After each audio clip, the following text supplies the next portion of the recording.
So we've seen that moving electric charges create magnetic fields. We now ask the question, so what happens when an electric charge moves in a magnetic field? Okay, what does a charge feel in a magnetic field? Well, as this little dude is expressing here, experiments show that charged particles moving in magnetic fields experience a force. Okay, sometimes we call it a deflecting force. And we can describe this force in terms of a cross product of two vectors as follows. So let's start by taking a look at a charged particle, okay, having a charge q, which could be positive or negative, moving with a velocity v in a region, okay, where there is a magnetic field, okay, that we will call B. So to describe this force, as I said, we describe it as a cross product of two vectors, the vectors v and b. So this magnetic force is given by q, okay, times v cross b, where F sub b, that's what we're going to call the magnetic force on the charged particle. Okay, Q is the charge of the particle, and like I said before, it's important to realize that it can be positive or negative, and if it's negative, that is certainly going to affect the direction of the force.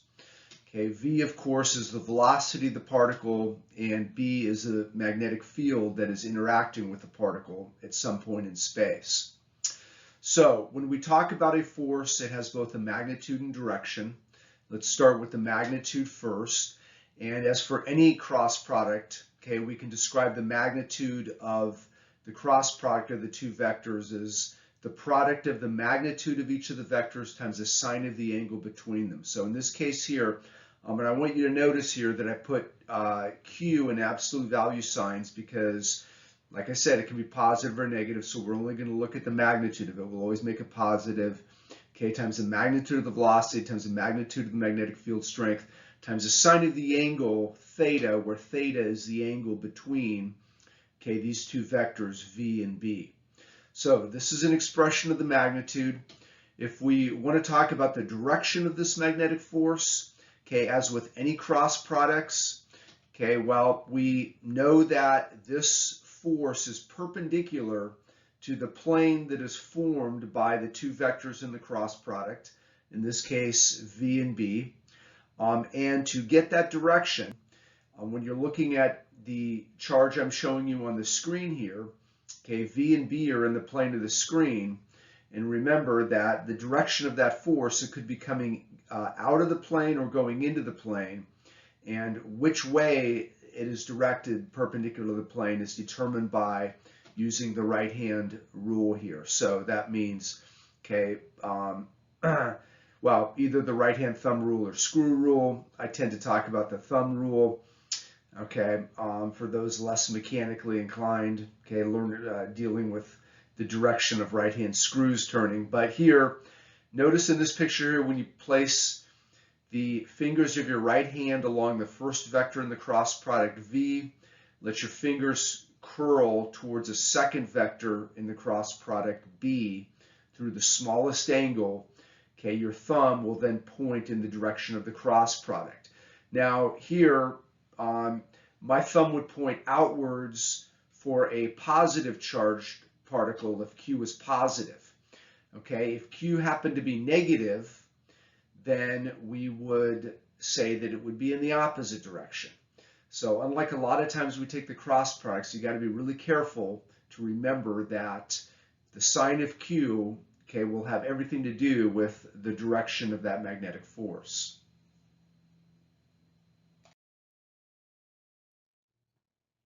So I want to very quickly talk about some notation here, and I didn't have room to fit this on the last slide. So notice here that when we talk about a magnetic force, we need three dimensions, right? Because that magnetic force is going to be perpendicular, okay, to a plane formed by the vectors v and b. So we need three dimensions to describe this. Now, just a notation here that we've introduced before, but it becomes very important when we talk about magnetism.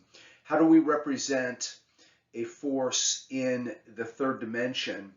if we consider the plane of the paper you're writing on or the computer screen to be the first two dimensions. So, and we will use this notation here that a vector that is directed into the plane of the paper will represent like this as a cross with a circle around it, as if you were looking at the tail of an arrow directed into the paper.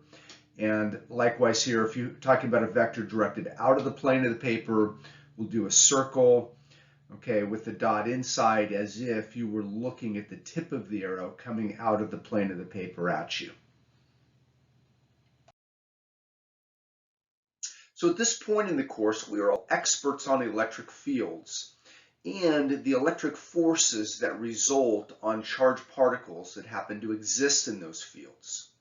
So in this slide, I want to compare what we know about electric fields and the electric forces that result on the charged particles that happen to be in them. I want to compare that situation to what we are learning about magnetic fields and the magnetic forces that exist on charged particles. There are some very fundamental differences, okay, between the forces that result from these two types of fields and some properties related to those forces that we're going to hopefully illuminate in this slide here. So let's start out by talking about the direction of the force, starting with the electric field. When you have a charged particle in an electric field, the force on that charged particle is either parallel or anti-parallel to the field. In other words, the force acting on that charged particle is either in the direction of the field, okay, or opposite the direction of the field. When it comes to magnetic forces, however, something very different happens. Remember that the magnetic force is perpendicular to the direction of the magnetic field, not parallel or anti-parallel. When we talk about the existence of a force, okay, when we're looking at a charged particle that happens to exist in an electric field, that particle will experience a force no matter what. Okay, whether that charged particle happens to be at rest or whether that charged particle happens to be in motion. In all cases, it will experience a force due to the electric field. When it comes to magnetism, however, okay, that is not true. Okay, charged particles at rest do not experience this magnetic force. Okay, that the only time you get a magnetic force acting on that charged particle is when that charged particle is in motion. So this is a very important difference.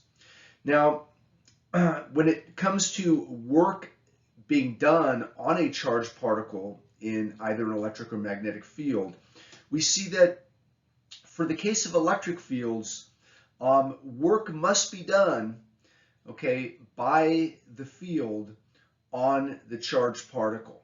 Why? Well, because the resulting electric force is either going to be in the same direction of the field, in which case positive work is done, or okay, it will be opposite the direction of the field, in which case negative work is done.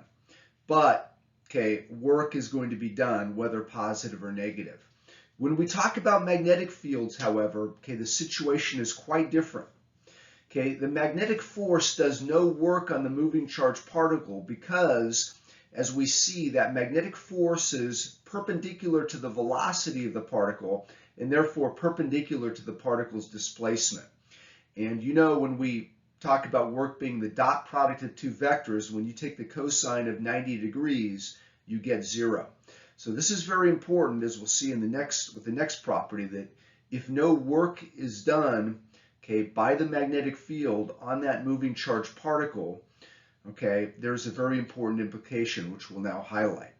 So the effects upon speed, V.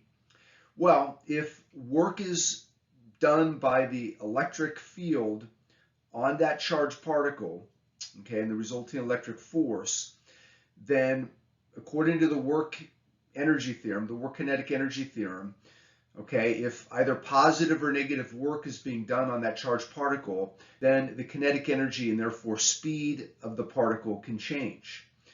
Okay, and as we see, the direction of the moving charged particle can change as well. However, when we talk about the case of magnetic fields, okay, the force in the field can change the direction of the moving charged particle, We will look at that later in today's presentation. But when it comes to the speed of the particle, no. If no work is being done on that charged particle, as we said above, then the kinetic energy of that charged particle cannot change, in which case its speed cannot change. So these are some very significant differences. You want to really take a look at this, these properties we've talked about in this slide, okay, especially when it comes to taking a look at the homework problems that'll be assigned. And in the next slide, we'll take a look at an example of this magnetic force on electrons that are moving, okay, in a magnetic field. Whenever a charged particle moves in a magnetic field, it experiences a deflecting force. That is a force that is both perpendicular to the direction the charge is moving and perpendicular to the magnetic field. Now to see this, we're going to use this parent tube here, which I'm going to activate with my Tesla coil. And when I get the Tesla coil turned on here, you'll notice that we can see the charges moving across this parent tube.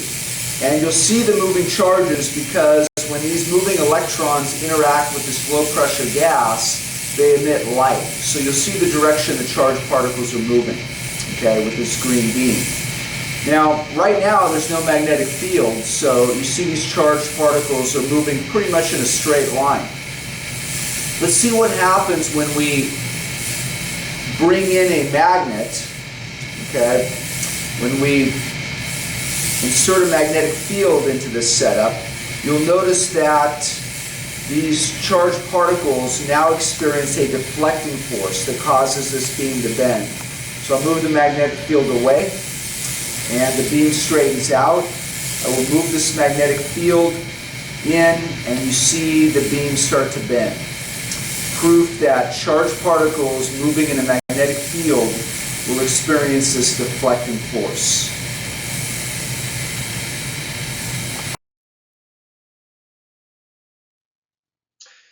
In this slide, let's take a look at an example where we're asked to calculate the magnetic force on a moving charged particle in a magnetic field. In this example here, we're told an electron in a television travels with a velocity that is given in terms of its Cartesian components in a uniform magnetic field, okay, which is also described in terms of its Cartesian components. And you'll notice here that both the velocity and the magnetic field, okay, have vector components in both the x and the y direction. First thing we're asked to do is to find the magnitude and direction of the force on this electron. So basically this is an old school television, okay, with a cathode ray tube, not a modern television, plasma style or LED style television. So we will start with our magnetic force equation, okay, expressed as a cross product of two vectors. And we know that we're talking about an electron here, so we know what the charge of an electron is, okay, Q. We will put that in at the end of the problem so we don't have to write it a bunch of times. Let's start by evaluating the cross product of these two vectors, V and B. Notice that we can express the cross product as this 3 by 3 determinant. Okay, and I put in my determinant, I put in the components, okay, the first vector, the velocity on the second, in the second row, and okay, the second vector in a cross product, the magnetic field, I put in the x and y components of that. Then we have to evaluate the determinant. We're not going to do this in great detail. This is what you do in Physics 101 when you learn about cross products to be able to calculate torques and angular momenta. So you're experts on this by now. I will point out here, though, that you notice that if the velocity and the magnetic field have components only in the x and y direction, then you know that the magnetic force must be in the z direction. It must have only a component, okay, in the z or k hat direction, because it must be perpendicular, okay, to the plane formed by both v and b. So when we evaluate the cross product here, okay, we end up with, okay, k hat, the 2 times 10 to the 5th times 0.01 gives us 2 times 10 to the 3rd minus a negative 4 times 10 to the 5th times 0.02 gives us, okay, the 8 times 10 to the 3rd, which we can then simplify. Okay, adding those numbers gives us 1 times 10 to the 4th in units of Tesla meters per second in the k hat direction. Okay, let's now multiply this by the charge of the electron, okay, to be able to get the magnetic force. Notice here that the charge of the electron is negative. Remember that Q, you must put in the correct sign for this. So this is going to make the force ultimately in the negative k hat or negative z direction.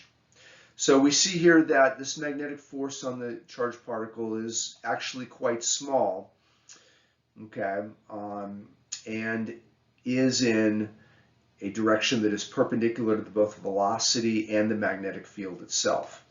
Let's take this problem one step further and calculate the acceleration of that electron. And we're just going to use Newton's second law. Okay, that acceleration is a net force caused by really this charged particle moving in a magnetic field. It's a magnetic force, which we've already found the value of. Okay, the mass of the electron can be looked up, 9.1 × 10 to the minus 31 kilograms. And you'll notice here that the acceleration is negative, as is the force. Okay, the force and the acceleration will always be in the same direction. Notice how large that acceleration is, right? Very large acceleration required in the CRT tube.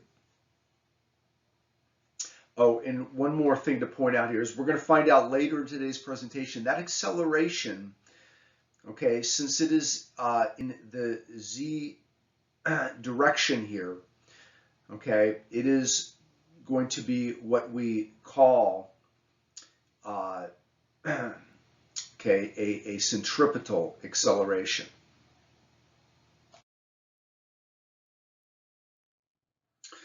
Anytime a charged particle moves in a magnetic field where it has a component of velocity, okay, that is not in the direction of the field, then that charged particle will experience this deflecting magnetic force. Now, a common and important case of this, okay, is the charged particles, really electrons that is, that move in a conductor. In other words, okay, current-carrying conductors, current-carrying wires. So when you have a current-carrying wire that is in a magnetic field, then you have charged particles moving in the magnetic field, and they, okay, the wire that is, will experience this force. So what we want to do here is we want to derive an expression that is specific to the case of a current-carrying conductor, okay, in a magnetic field. So, and we'll start with a case of a straight wire in a uniform magnetic field, and then we will generalize to the cases of curved wires in non-uniform fields. So we'll start out simple here. So let's derive this expression for the magnetic force on a current-carrying conductor. We're going to start with what we know. Okay, we're going to take a look at the magnetic force on a given charge carrier, an electron that is, within that conductor. And as we know, the magnetic force on a single charge, on a single electron, can be written as QV cross B. V sub D, okay, notice over here, okay, this V sub D, this is what we call the drift velocity. Okay, it is what we're saying is kind of an average value for the velocity of a given charge, an electron, in that conductor. So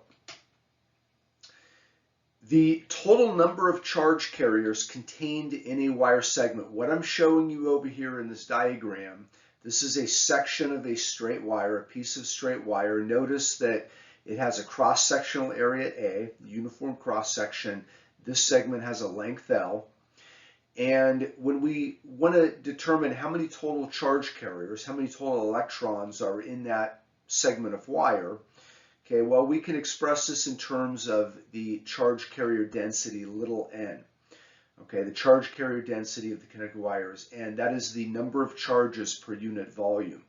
So if little n represents the number of charges per unit volume, then big N, the total number of charges, should be given by the expression the charge carrier density, right, the number per volume, times the volume of that segment. And the volume of that segment of wire is the cross-sectional area A times the length.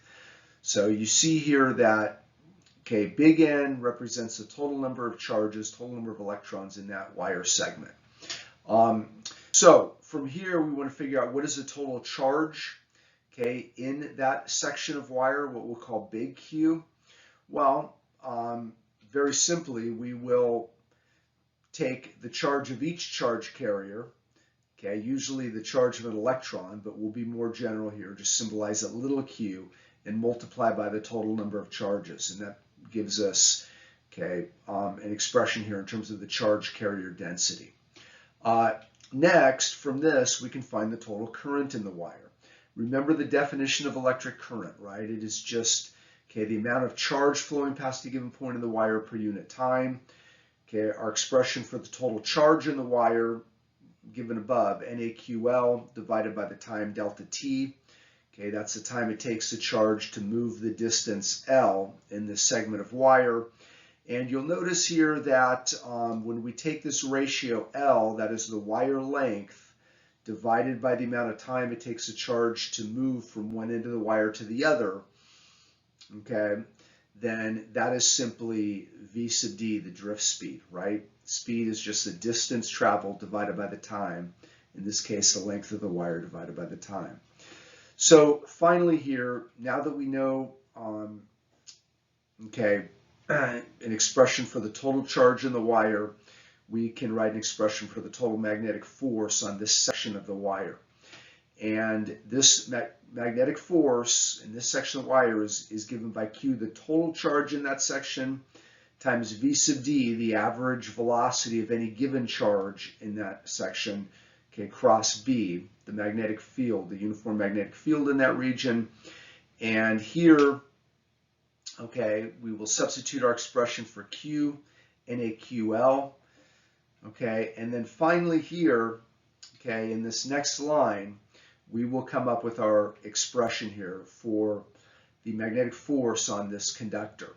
Notice here that NaQ sub d here, that is simply the current.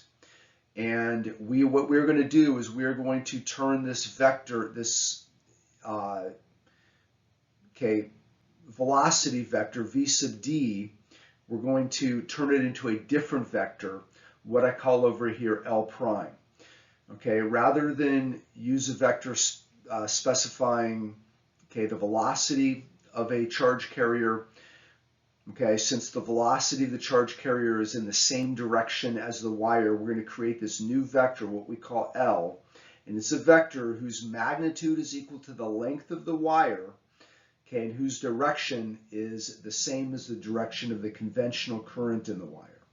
So you see here that we're just really describing our vector a little bit differently, going from a velocity vector to a length vector. So very important here, the magnetic force on a section of current carrying wire is equal to the current in that wire times this vector L, which has a magnitude equal to the length of the wire. The direction is the direction of the conventional current, cross B, the magnetic field, acting upon this wire. Anytime you have moving electric charges in a magnetic field, they will experience a deflecting force. Now, in a current carrying wire, by definition, there are charges that are in motion. And you'll notice here we have a wire and a power supply to create a current. And we have a very powerful magnet here, which is surrounding the wire. So, in effect, we're going to have a current carrying wire, moving charges in a magnetic field, and those charges should experience a force, which you'll notice when I turn on the power supply. So here goes.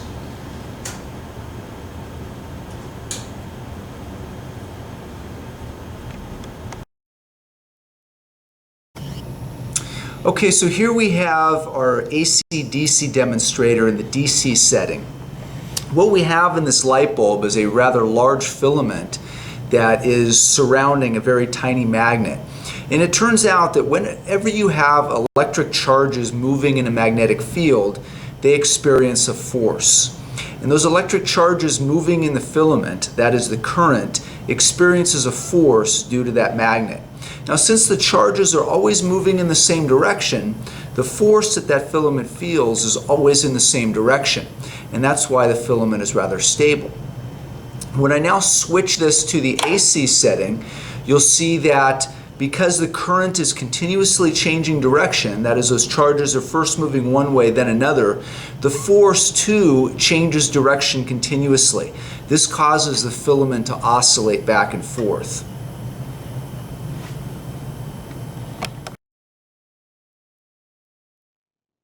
Let's now take a look at using our magnetic force equation, okay, to find the force on a current carrying conductor in a magnetic field, okay, for a specific example. So in this example, we're asked to calculate the magnetic force on a power line, or really a section of the power line. We're told that a power line runs along Earth's equator, okay, where Earth's magnetic field has a strength of about half a Gauss. And we're told that the current in the power line is 500 amps flowing from west to east. So let's sketch a picture of this. Here's the current flowing from west to east, and the magnetic field points northward. Okay, remember that in terms of magnetic poles, located at the north geographic pole is the south magnetic pole of the Earth.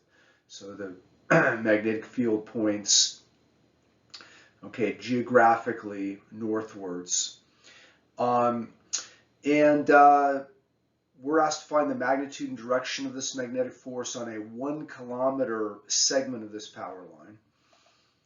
So using our magnetic force equation here, which expresses a cross product, starting with the magnitude, find the magnitude of that cross product. Now here, unlike in the case for charges, when we talk about current, we talk about conventional current, which is always defined to be current for positive charge carriers in the conductor. So that current will always be positive.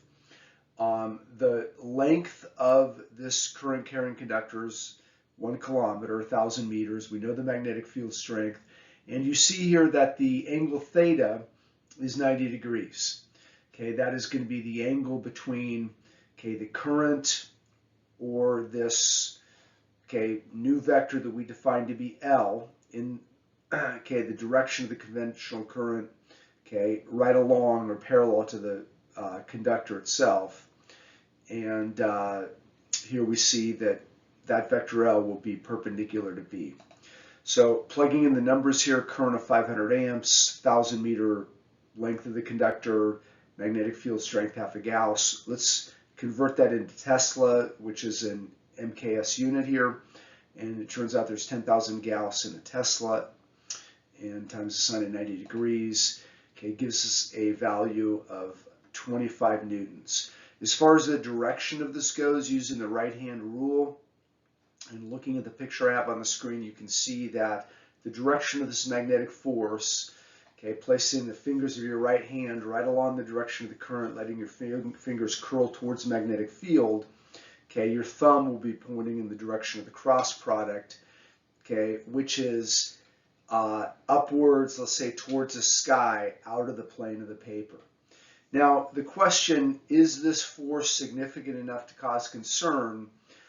25 newtons, not a big force, right? You know, as we said, a typical, you know, my weight is somewhere in the order of 700 newtons. And if you look at the weight of this power line itself, which, okay, exerts this downward force of gravity on a 1 kilometer segment of a power line, it's going to weigh somewhere on the order of 20,000 newtons. So no, this upward force counteracting the weight will not be cause for any concern. We said previously that, okay, magnetic forces can do no work on moving electric charges, okay, in order to change their speed or kinetic energy, because this magnetic force is perpendicular, okay, to the motion or displacement of these moving charges. Okay, but for a solid conductor, okay, the magnetic force can do work on the metallic nuclei in the conductor, okay, as we'll see in this slide and the next. So we're going to take a look at a particular example to give us some practice using our magnetic force equation for straight current carrying conductors. And not only will we have the opportunity to use some of the mechanics principles we spent so much time learning in our mechanics course, Physics 101 if you did at MJC, okay, but I'm hoping that by taking a look at this simplified example, you'll gain some insight into how magnetic fields and magnetic forces can be used in modern technology today. And we'll follow that up in a future slide. So in this particular problem, we're told that a rod of mass m and radius r rests on two parallel rails, as you see in the figure, and these rails are a distance d apart, okay, and these rails have a length L. And you'll notice here that these rails are connected to a power source, okay, a voltage source, and when this rod is in place, we have a completed circuit. So you can see that a current is going to exist in the rod in the direction shown. We're told that the rod starts from rest. We're asked to find the speed of the rod as it leaves the rails if we have this uniform magnetic field B in the region between the rails, okay, and is directed upwards, okay, in this figure here. So I'm showing you with this green vector B here the direction of the magnetic field in that region. And you can see the direction of the conventional current that exists in the rails as well as the conductor itself. So using what we know about the right-hand rule for cross products, you can see here that placing the fingers of your right hand in the direction of the conventional current, okay, letting your fingers curl towards the magnetic field, your thumb is going to point in the direction of the cross product, okay, which, okay, as I'm showing you, is in this direction here. So you can see that this magnetic force, okay, that exists is not in the direction of the current, okay, but this magnetic force certainly can accelerate this rod, okay, from its starting state of rest. The magnitude of this force is given by, okay, the equation you see here on the screen. I just want to point out here that the vector L in this case, okay, remember what that is. That vector L is a vector that is in the direction of the conventional current whose magnitude is the length of your conductor. So what we're talking about in this problem is the rod, not the rails. And I know the rails have a length L, but that has nothing to do with the length of the current carrying conductor. So here, the magnitude of L is really D. That is the distance between the rails, the length of this rod. Okay, and of course, the angle between the conventional current, this vector L, and the magnetic field is 90 degrees. So we can use the work energy theorem, okay, which will relate the work that is done by this magnetic force on this rod, okay, as it is accelerated along these rails. That, okay, total amount of work done by that force must be equal to the change in kinetic energy of this rod. Certainly there's a normal force and a force of gravity acting on the rod, which will cancel out. So the net work in this case, okay, is going to be done by, okay, this magnetic force here. And we have an expression for that magnetic force here. I want to point out here that, definition of work done by a constant force, magnitude of the force, magnitude of the displacement. This rod is going to be rolling along these rails. So by the time the rod leaves the end of the rails, it'll have traveled a distance L. And the cosine phi here, notice that phi is going to have a value of 0 degrees because the force is exactly in the direction of the rod's displacement. Okay, that is a displacement of this metallic nuclei, which, as we said, is different from the motion of the electrons in the rod itself. And here, because we have a conductor which is rolling without friction, rolling without slipping, there's sufficient friction to ensure that, then it really possesses two forms of kinetic energy. It's translational kinetic energy given by 1/2 mv squared plus this rotational kinetic energy given by 1/2 rotational inertia times omega squared. And you recall from Physics 101 that the rotational inertia of a uniform right circular cylinder, okay, is the same as that of a disk, is 1/2 mr squared. And this relationship between, okay, the angular velocity, okay, the rotational speed of the rod to the linear translational speed, okay, is given with here translational speed of the center of mass is equal to r times omega, the angular speed. So we can convert this to a linear speed here, making the substitution for omega. So plugging this in, simplifying, okay, this second term on the right-hand side here, 1/2 of 1/2 mr squared times v squared over r squared gives us 1/4 mv squared, okay, which when we add to 1/2 mv squared gives us 3/4 mv squared, which we can now solve for speed, which is what we're asked to find in the problem. We find out the speed, okay, is given by this expression here. So because we have this constant magnetic force, okay, due to this current in this conductor that exists in a region of the magnetic field, okay, we have work that is done on it, and the work energy theorem will ultimately give us this expression for its speed when it leaves the rails.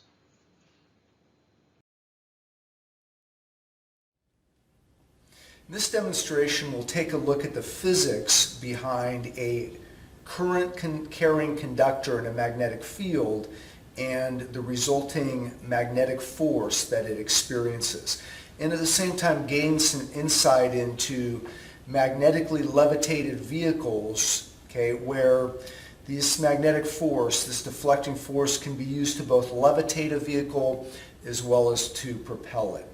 So in this simple demonstration here, you see that we have these two rails here. So you can imagine maybe the rails in a subway, and our vehicle will be represented by this hollow cylinder. And you'll notice that when the cylinder is in contact with the rails, okay, these rails connected to our power supply, we have a complete circuit here, okay, a complete conducting pathway for the charge to take. So we get an electric current.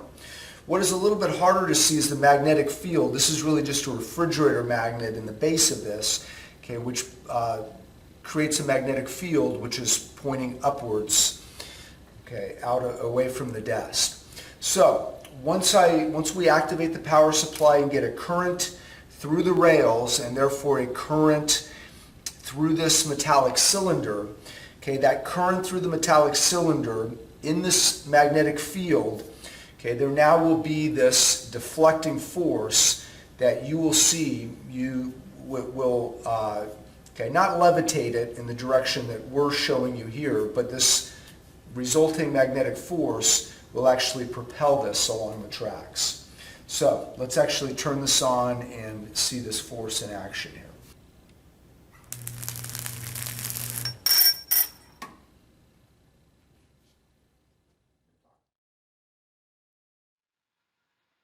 In this slide, we'll take a look at how a current-carrying conductor in a magnetic field can be used in various technologies. And if you think about what we learned in the previous example, okay, where we were able to propel a cylindrical rod along current-carrying conducting tracks, if we combine that technology with what we learned about the magnetic force on the power line, we put these together, we end up with, okay, the physics behind the maglev vehicle.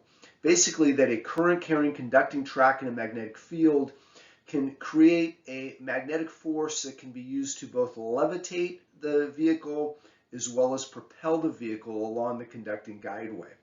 And the advantage to this, of course, is it allows for much lower friction and much higher speed transportation. So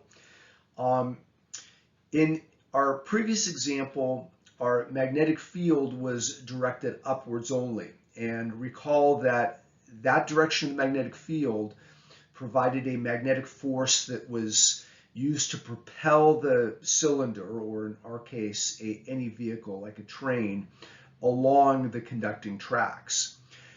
Think back to what we learned about in the power line example, where when we had the magnetic field not upwards but parallel to the ground, okay, then we ended up with a magnetic force that was upwards, opposite the direction of gravity.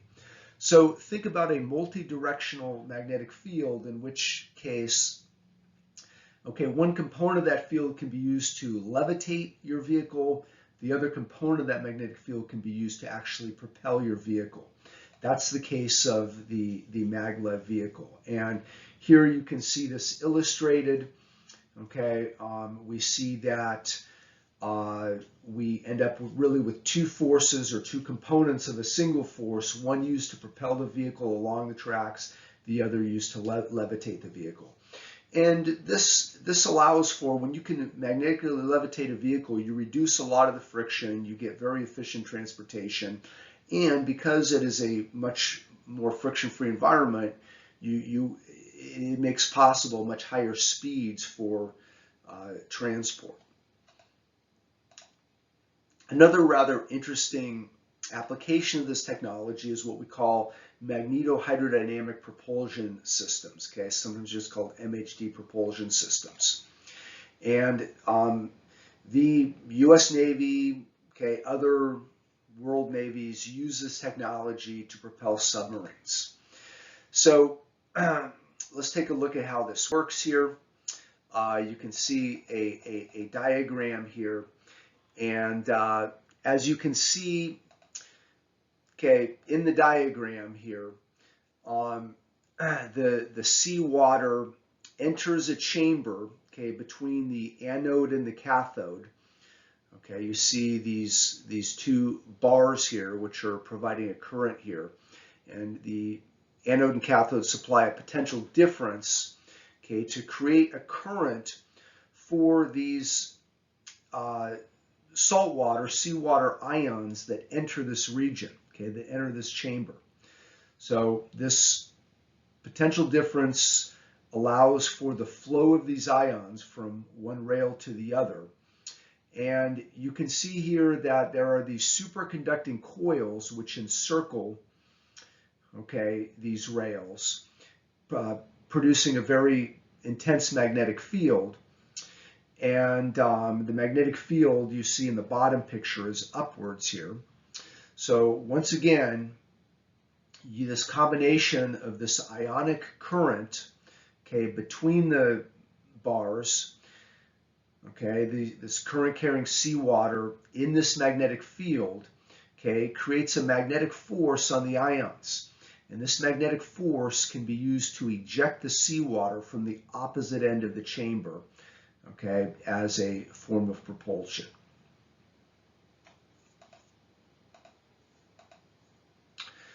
All right, and lastly, we'll take a look at one of the effects of having a conductor that is in motion in a magnetic field. And this is what we call the Hall effect. And here, if you have a current carrying conductor in a magnetic field, we know that it experiences a magnetic force. Okay, what we're going to see here with the Hall effect is that this force acts to separate both the positive and negative charge carriers in that conductor. And this charge separation produces an electric field and this potential difference across that conductor. Now, what is kind of interesting here is that this conductor maybe doesn't necessarily have an external power source to provide an electric current. Simply having this conductor moving in a magnetic field, okay, like the stationary magnetic field of the Earth, okay, the relative motion of the charges in this moving conductor, okay, gives us an effective current. So let's try to illustrate this here. What I'm showing you here is this rectangular piece of conductor. And imagine, for example, that it is, let's say, the wing of an airplane. Okay, a large conductor in motion relative to the Earth's stationary magnetic field. Now, and I'm showing you the velocity of this piece of metal here. So that moving piece of metal basically gets the electrons moving in the direction of the piece of metal. And you can see here that, okay, given the magnetic field direction, okay, going into the page here, when you use the right-hand rule and you do V cross B, okay, well, V cross B gives you an outward pointing vector, but because these are electrons, I'm sorry, V cross B gives you an upward pointing vector. Okay, it points up in the plane of the screen here. But because these are electrons and they're negatively charged, then the force on the electrons is opposite that or downward. So I'm showing you here the direction of the magnetic force, okay, on these electrons. Well, as this conductor continues to move, this force acting on these electrons effectively causes the electrons to migrate to the bottom portion of the conductor, making that area have a net negative charge, leaving the top portion of the conductor with a net positive charge.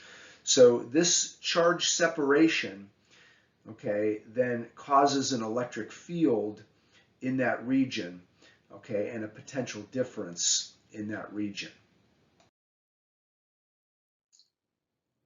And I ran out of room in the last slide, so I'll include it here. This is a simulation of the Hall effect here.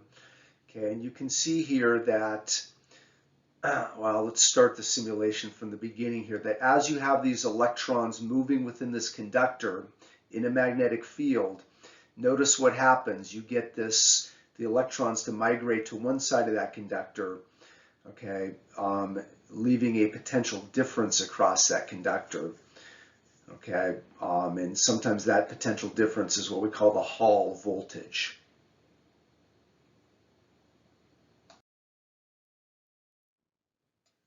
Thus far, we've looked at the case of straight current carrying conductors in uniform magnetic fields. Let's now take a look at the more general case of what happens if our wire is not straight. Let's say it's curved in some way, and or what happens when the field is not uniform. Okay, we have a non-uniform magnetic field. Well, as we might expect, this is where the techniques of calculus come in quite handy. Our magnetic force equation, okay, we can still use, but as you see over here in the diagram, okay, notice that if we take a look at a small enough section of the wire, a small enough piece, let's say having an infinitesimal length, dl, okay, remember our vector L tells us something about the length of the wire as well as the direction of the current. All we're doing now is we are shrinking down to look at an infinitesimally small section of that wire, okay, we will call dl, but everything we know about this vector holds true, okay, that the vector dl is in the direction of the conventional current, and the magnitude of that vector is equal to the length of this infinitesimally small segment.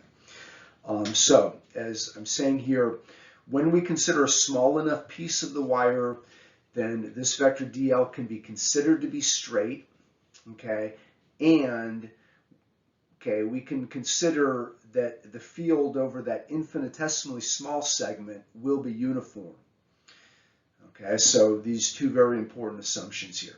In which case here, we can write the expression for the infinitesimal magnetic force, we'll call dF sub B, on that infinitesimal, okay, current carrying wire segment. So as you might expect, okay, this infinitesimal magnetic force goes like I times the infinitesimal, okay, piece of wire, dl cross B.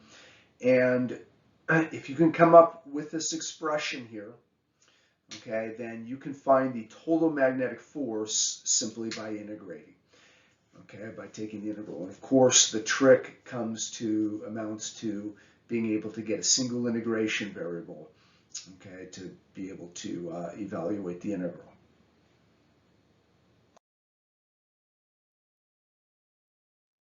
So let's now apply the physics that we talked about in the previous slide to three important examples. In our first example here, we're asked to consider a current-carrying circular loop.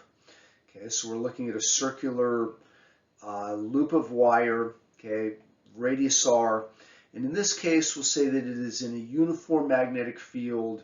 We arbitrarily make the magnetic field in the x direction here, so we can describe it as, okay, B times I hat. We're asked to find the net magnetic force on the wire. So let's start out with our expression here for the infinitesimal magnetic force here, and what I'm showing you is a, well, okay, maybe it's not infinitesimally small, you'll have to imagine that, but a small piece of this circular wire.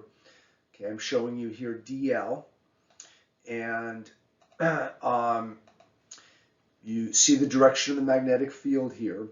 If we want to find an expression for the magnitude of that magnetic force here, okay, it's equal to the magnitude of the current times the magnitude of the L times B times the sine of the angle phi.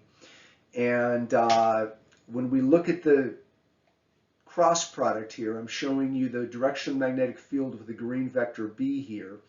And you will notice that the angle between DL and B is what I call phi, but okay, you'll notice that phi is related to theta, right? So phi is really 90 degrees, as I'm showing you in the diagram over here, plus the angle theta. So using a little bit of trigonometry here, using a trig identity, we can say that the sine of, okay, the angle phi is nothing more than the sine of theta plus 90 degrees, which is simply equal to the cosine of theta. So one other geometrical fact here, dl, this is just the arc length of a small piece of the circle, right? And we know that that arc length is equal to the radius of the circle, okay, times, okay, the angle here, which I'll call d theta, since we're talking about infinitesimals, okay, an infinitesimal arc length and an infinitesimal theta. And when we make our substitutions here, we now can write this expression for the magnitude of that magnetic force, okay, is I times dl, which is r d theta, times b times, as we said, okay, the sine of phi, which is just cosine of theta. So given this, you'll notice that the only variable is theta. We do have a single integration variable. And to calculate the total magnetic force, we're just going to evaluate it over the, okay, the limits of space here, really the limits of this wire here. So expressed in terms of the angle theta, our complete circular loop of wire, okay, would go through an angle theta from 0 to 2 pi radians. Okay, and we'll notice that there's some constants here. The current is constant, the radius is constant, and because it's a uniform magnetic field, the magnetic field is constant. So all three of these quantities can be taken outside of the integral, in which case we're simply integrating the cosine of theta d theta, okay, from 0 to 2 pi, and integral of cos theta d theta is just sine theta, and evaluated from 0 to 2 pi gives us a value of 0. So this result is quite important here, that, okay, a current carrying loop of wire, okay, in a uniform magnetic field experiences no net magnetic force. Now, we've just shown in the previous slide that if you have a circular current-carrying conducting loop in a uniform magnetic field, okay, that the total or net magnetic force on that conductor is 0. What we want to do is take a look at the more general case, and that is, what if your current-carrying conductor is in a uniform magnetic field, but that current-carrying conductor is not circular in shape? What if it has some arbitrary shape, like the one I'm showing you in the figure here? Well, we're going to show that the net magnetic force acting on any closed current-carrying wire loop in a magnetic field is 0, regardless of the shape of that conducting loop. So once again, we will start by breaking up our current carrying conductor into an infinite number of infinitesimal segments, okay, expressed by this vector dl, dl being a displacement vector here, and it is always going to be the displacement vector in the direction of the conventional current. So we can then write our expression for the net or total magnetic force, okay, in terms of, okay, dl and b here. You'll notice here that the current is constant, so it can be taken out of the integral sign. A and b represent the limits of integration, okay, for this current carrying conductor. We're starting out very general here.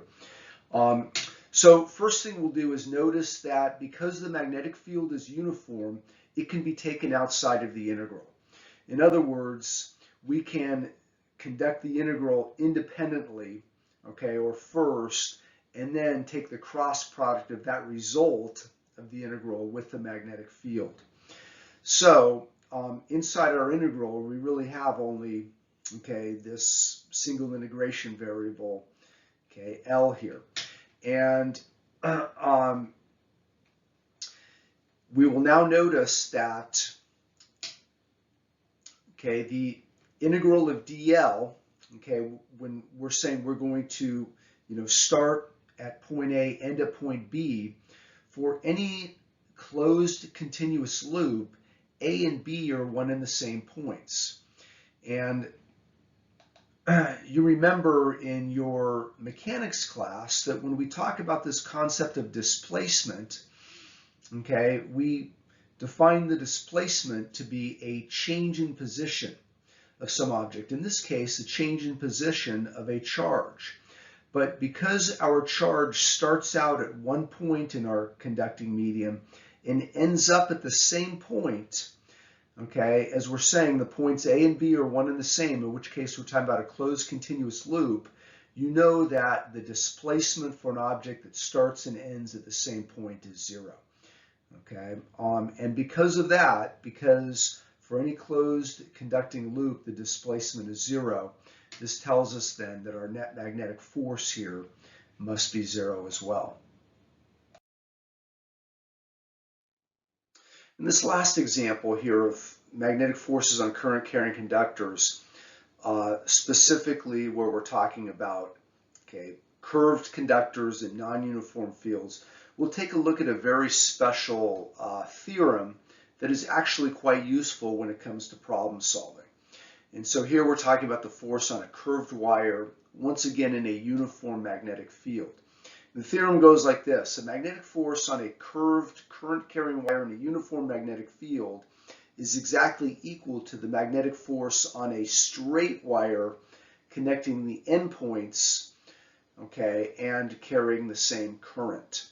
So we will use some of the physics that we talked about in the previous slide here, okay, and quickly prove this.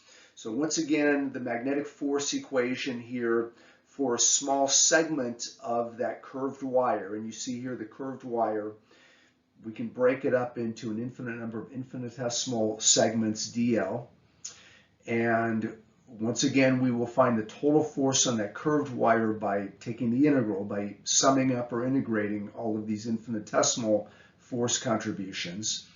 And just as we did on the previous slide, because this wire is in a uniform magnetic field, okay, we can take B outside of the integral, okay, because it is constant here. And here we have the integral of dl, okay, from our starting point A to our finishing point B. And you know here that when it comes to the displacement, okay, that the displacement, okay, for this curved wire is exactly the same as the displacement vector for the straight wire that connects those 2 points. And that straight wire is what I'm calling L prime in the diagram. In other words, when we add up those infinitesimal displacements from our starting point to our ending point, okay, regardless of the actual path taken, we will get the same answer as if we simply look at the straight wire segment, okay, connecting those points directly. And this greatly simplifies, okay, our problem here. And we can therefore write, okay, the more complicated problem in this simplified form and say the total magnetic force is equal to the current times this vector L prime, which, okay, represents a straight wire, even though it's not a real part of the problem. Okay, even though it's fictitious, it will give us the same answer. Okay, in other words, replacing the curved wire with a straight wire connecting the same starting and ending point, okay, we will end up with the same value for that magnetic force.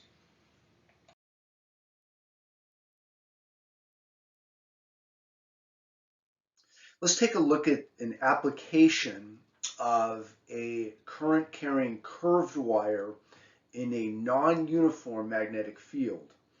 And this is the application of the loudspeaker. So the basic principle of operation is this. As you can see in the diagram, you have a non-uniform magnetic field that is produced by this, okay, circular, really cylindrical, permanent magnet. You can see that this permanent magnet has this shape where you have a inner cylinder, okay, which represents one pole, let's say the north pole of the magnet, at least in the diagram, and it is surrounded by a concentric cylinder, which represents the south pole of the magnet. So you can kind of imagine, taking a magnet, a bar magnet, and melting it into this shape. So it's a single piece of metal, okay, where, one of the poles is on the inside and the other pole is this, okay, concentric cylinder on the outside. And in the region between these two poles, as you see in the diagram, is this non-uniform magnetic field. Okay, this magnetic field points in the radial direction from the inner north pole to the outer south pole. Now, as you see in the top figure, a coil of wire, a current carrying coil of wire, is placed, okay, over the inner, okay, central cylinder representing the north pole. And attached to this current carrying coil of wire is a flexible cone. So the basic idea is this, that is that when you have current in that coil of wire in one direction, okay, it will produce a magnetic force on the coil that will make it move, let's say, upwards or outwards in the figure, whereas when the current is in the opposite direction, okay, it will make the coil of wire and the cone attached to it move in the opposite direction, move inwards. So you can imagine that putting a time-varying current, okay, through that coil of wire, making that time-varying current match a pattern, okay, of your favorite song, let's say, this will cause a time-varying force on the coil of wire and connected cone, okay, and as that coil of wire moves in and out, okay, the cone attached to it moves in and out, making contact with the air and creating a sound wave. So this is the basic principle of operation of the loudspeaker. And, current in one direction causes a force in one direction, current in the opposite direction causes a force in the opposite direction. So this force is always going to be, in and out, and putting a pattern to that current gives you a pattern to the force and a pattern to the sound wave created. Now, I'm going to demonstrate this for you in the next slide, and I'll just say that the video clip of the loudspeaker I'm going to show you was created for a conceptual physics class where we never talk about non-uniform magnetic fields and the magnetic forces that result on current carrying wires. But we do talk about electromagnets. So I'm going to present it to you in a slightly different way, okay, to think about the operation of the loudspeaker. Okay, that is an electromagnet, which is represented by your current carrying coil of wire, that experiences an attraction and repulsion of the permanent magnet, okay, attraction repulsion of the magnetic field that is created by that permanent magnet.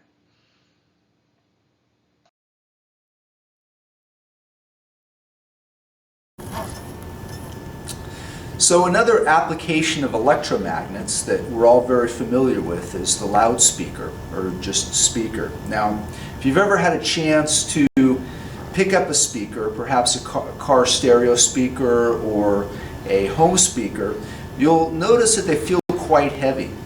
And what makes a speaker heavy is a rather large permanent magnet which is attached to the base of the speaker. The permanent magnet is quite heavy. Now, if we look at the makeup of a speaker, we see that we have a specially shaped permanent magnet, okay, which has an electromagnet, okay, that is free to move in the magnetic field of the permanent magnet, and attached to that electromagnet is a paper cone. Let's take a look over here. I'll show you a simulation of the loudspeaker. Now, what you're looking at here is the shape of the permanent magnet. You'll notice that it really consists of two cylinders. That inner cylinder right here really represents the north pole of a magnet, whereas the outer cylinder, the larger cylinder, really is the south pole of the magnet, or vice versa. It doesn't matter.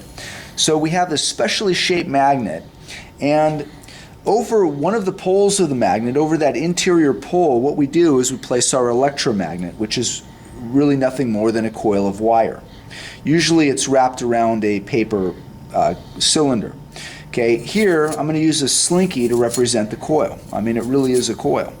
So here's the coil of wire placed over the pole, the north pole of that inner magnet. Now, you can imagine that when we put a current in our electromagnet here, in our slinky, it becomes a magnet with a north and south pole.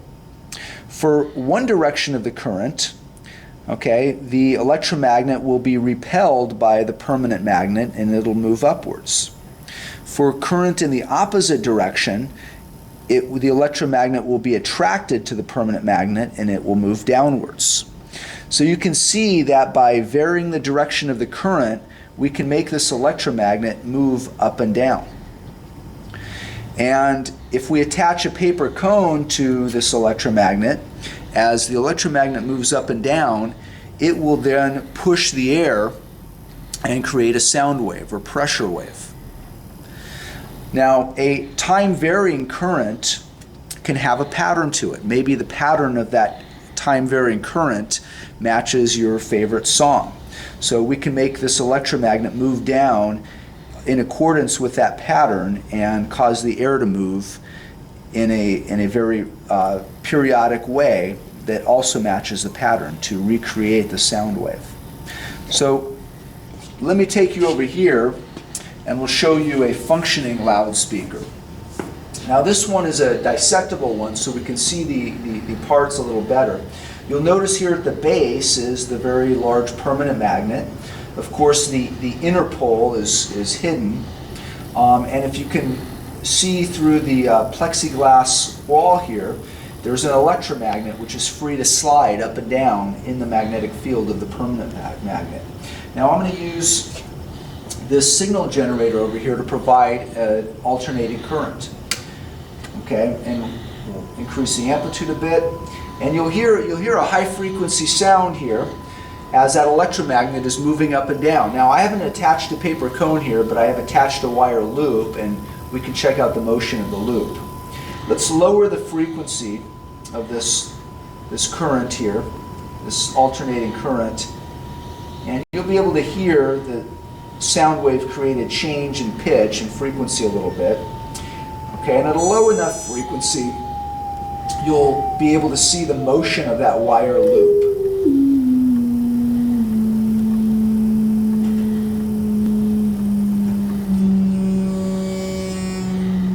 Okay, so right around here we can start to see that loop move.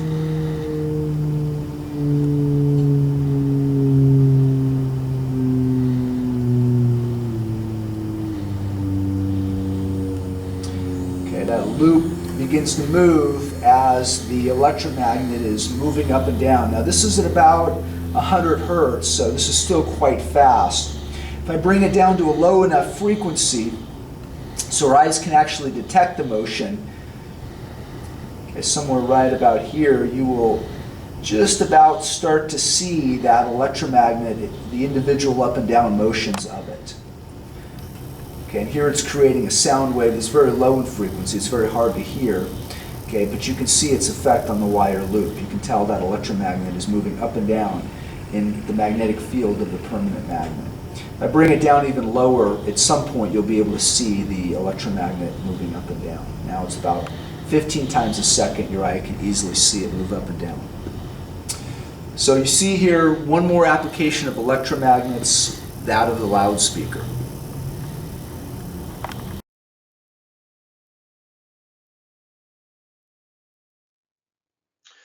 We'll now take a closer look at the physics of a current-carrying loop or coil in a uniform magnetic field, because this is the basis of some very important technologies like the electric motor.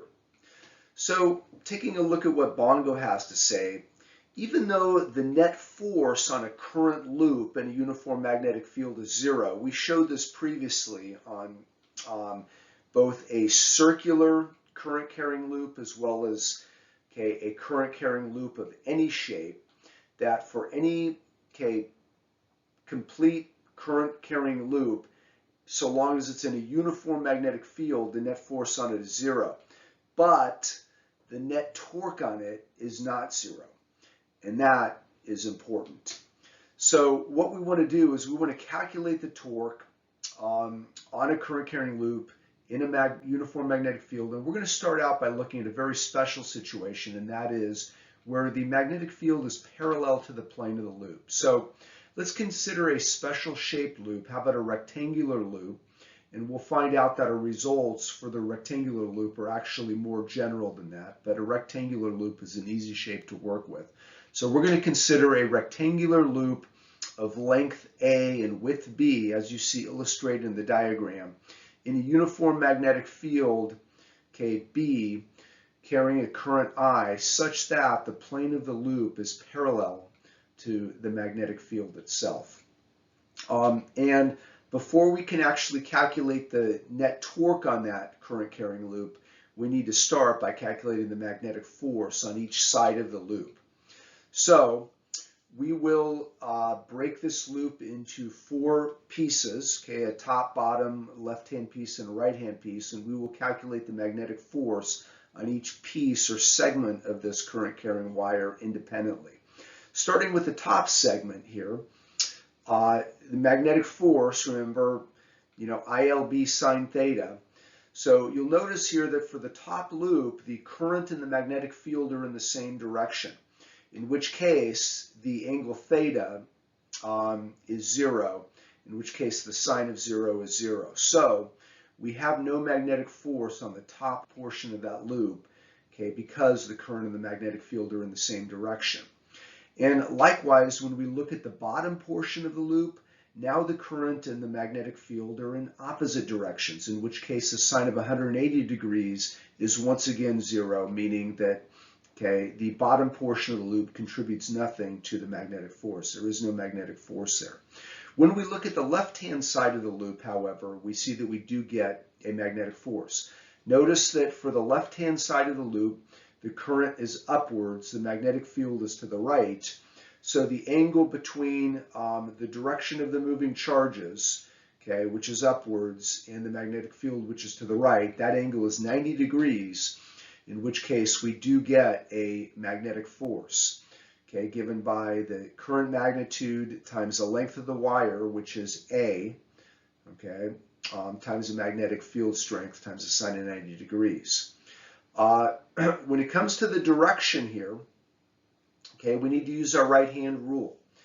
And when you place the fingers of your right hand along the direction of the current, which is upwards in the diagram here, let your fingers curl in the direction of the magnetic field, you will see that your thumb is going to point into the plane of the paper. So that's going to be the direction of the magnetic force. When we take a look at the right hand portion of the loop, okay, we see that once again the direction of the current, the conventional current, is at 90 degrees to the field, so we do get a magnetic force there. All right, once again given by the magnitude of the current I times the length of that segment of wire, which is A, times the magnetic field strength B times a sine of 90 degrees. And once again, using the cross product rule here, placing the fingers of your right hand, okay, in the direction of the conventional current, letting your fingers curl towards the magnetic field direction. Okay, in this case, you'll see that on the right-hand portion of the loop, the magnetic field is directed upwards. So the magnetic field on left and right has the same magnitude, but opposite directions. So think about the implications of this. Okay, of these two forces, they are equal and opposite, meaning that the net force is 0. Yet, okay, that net force, okay, the force on the left-hand side and the right-hand side does produce a net torque. Okay, it is going to make this coil start to turn. So we now need to turn our attention to the torque calculation.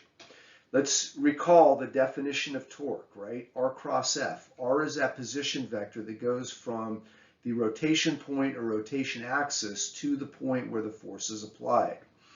Now, obviously, if there is no force, which is what we found for the top and bottom portion of the loop, then there is no torque, right? No force produces no torque. Looking at the left-hand portion of the loop, okay, let's draw in this position vector R.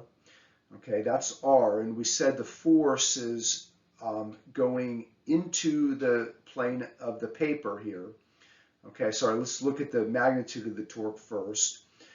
Okay, the magnitude of that position vector R, notice in the diagram here, is half of, okay, B, is going to be B over 2. So when we take the magnitude of R, which is B over 2, times the force, which is IAB, that gives us the magnitude of the torque. As far as the direction goes, okay, R cross F, notice that when we let the fingers of our right hand point along this position vector R and we let them curl, okay, towards F, which is, okay, into the plane of the paper, you will notice that the direction of your thumb points downwards. That's the direction of the cross product. So you'll kind of need to do this. Take the fingers of your right hand, let them point along the position vector R and curl in the direction of, okay, the force, which is down into the plane of the paper, okay, and you will see that your thumb points downwards in the picture. When we do the same for the right-hand portion of the loop, okay, we would expect that it has the same magnitude torque, okay, and when we look at the position vector R here, we said that the direction of the magnetic force is upwards.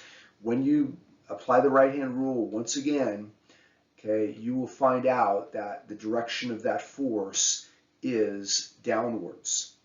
Okay, so end result here is that the magnitude of the net torque, the total torque on this rectangular coil of wire, current carrying coil of wire in a uniform magnetic field, okay, is going to be 1/2, okay, I times, okay, the length A times the width B. Notice that just gives you the area of the coil times the magnetic field strength B, okay, plus 1/2, okay, IABB gives you a total of just, okay, IABB. And when we can write this a little more elegantly here, say the magnitude of that net torque, we can write as the current times the area of the current carrying loop or coil here, okay, since little a times little b is simply the area of that coil, which really tells us that although we did this for a rectangle, it doesn't matter what shape coil you have. Okay, if it's a circular coil, then the physics still holds. The area you're talking about is the area of the circle rather than a rectangle. So this is generally true, where we let A represent the area of that current carrying loop.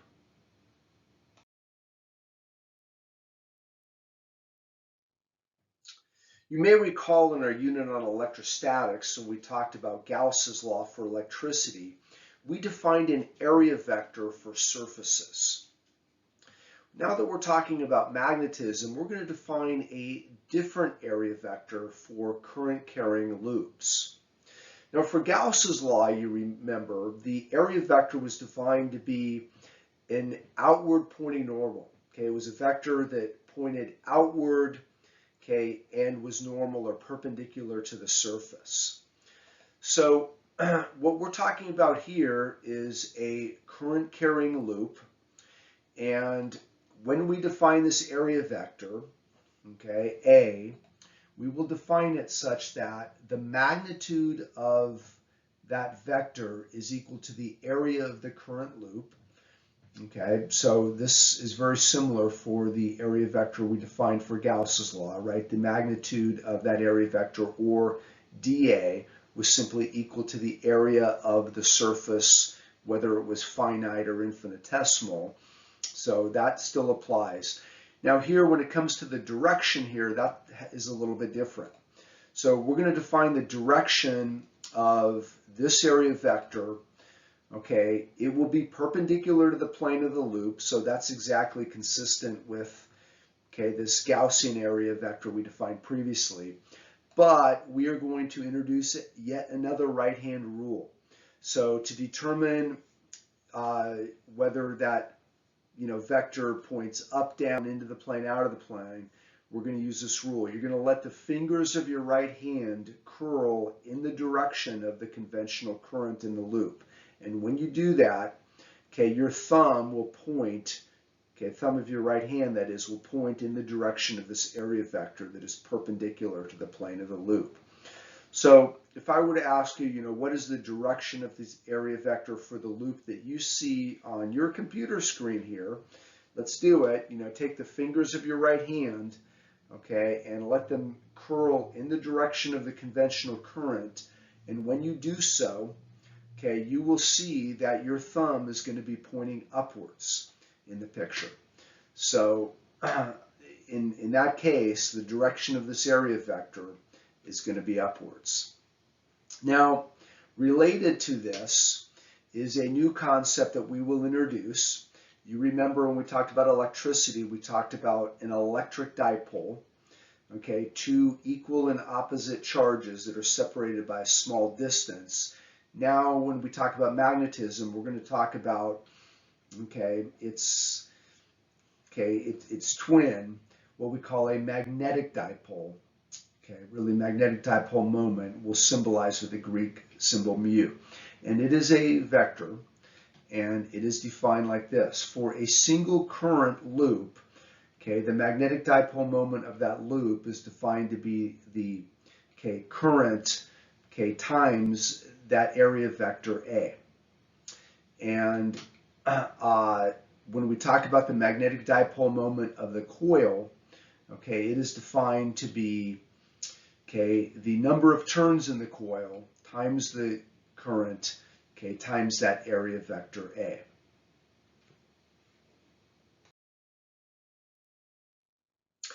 Now, we derived an expression for the torque on a current-carrying loop in a uniform magnetic field, okay, for the special case where the plane of the loop was parallel to the magnetic field. What we want to do now is derive the more general case, okay, for a current-carrying loop in a magnetic field where the plane of the loop doesn't have to be, okay, parallel to the field itself. It can be, but it could make some other angle, okay, with respect to the field. So this will be the more general case here. So we're going to consider the same current carrying conducting loop that we looked at previously, okay, but we will say that the plane of the loop is no longer has to be parallel to the magnetic field. And you see here that this is a side view of the loop, so this is a slightly different view than we were looking at previously. And you'll notice here that the loop itself, okay, you're looking at it on the side, whereas previously the angle, let me get a pointer here, this angle phi was 0 degrees in, okay, when the plane of the loop was parallel to the field. Okay, now it is not. Now we can describe this geometry in terms of this angle phi, that is the direction that the plane of the loop makes with the magnetic field, but most texts more commonly want to describe it in terms of this other angle we call theta here, which is not the angle not the angle that the plane of the loop makes with respect to the field, but the angle that this area vector and magnetic dipole moment makes with respect to the field.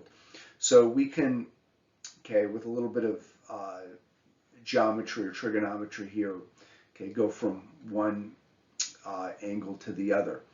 So notice here that the area vector A makes an angle theta with respect to the field, okay, that can be other than 90 degrees.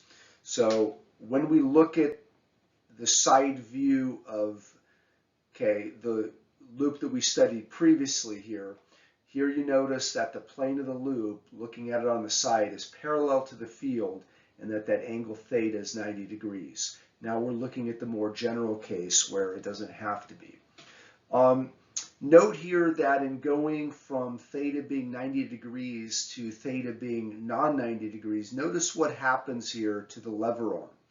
In the case we looked at previously, notice that the lever arm, okay, which is really that position vector r that goes from the rotation axis to the point where the force is applied, that had a value of b over 2. Okay, but notice here when the loop is rotated, okay, with respect to the field, that the lever arm gets reduced from b over 2, okay, to b over 2 times the cosine of that angle phi. And when you think about this, okay, that's going to have the same effect on the torque. Okay, if the lever arm gets reduced by this factor cosine phi, then the torque is going to get reduced, okay, by this factor cosine phi as well. So let's try to write this expression cosine phi in terms of theta. And you'll notice here from the diagram that this angle phi plus this angle theta is 90 degrees. Okay, they are complements of each other. So the cosine of the angle phi is simply the cosine of 90 minus the angle theta. Okay, theta is the complement of phi. And the cosine of 90 minus theta is simply the sine of theta. So we can write, okay, this reduction factor, that is cosine of phi, equivalently in terms of the angle theta, okay, as the sine of the angle theta.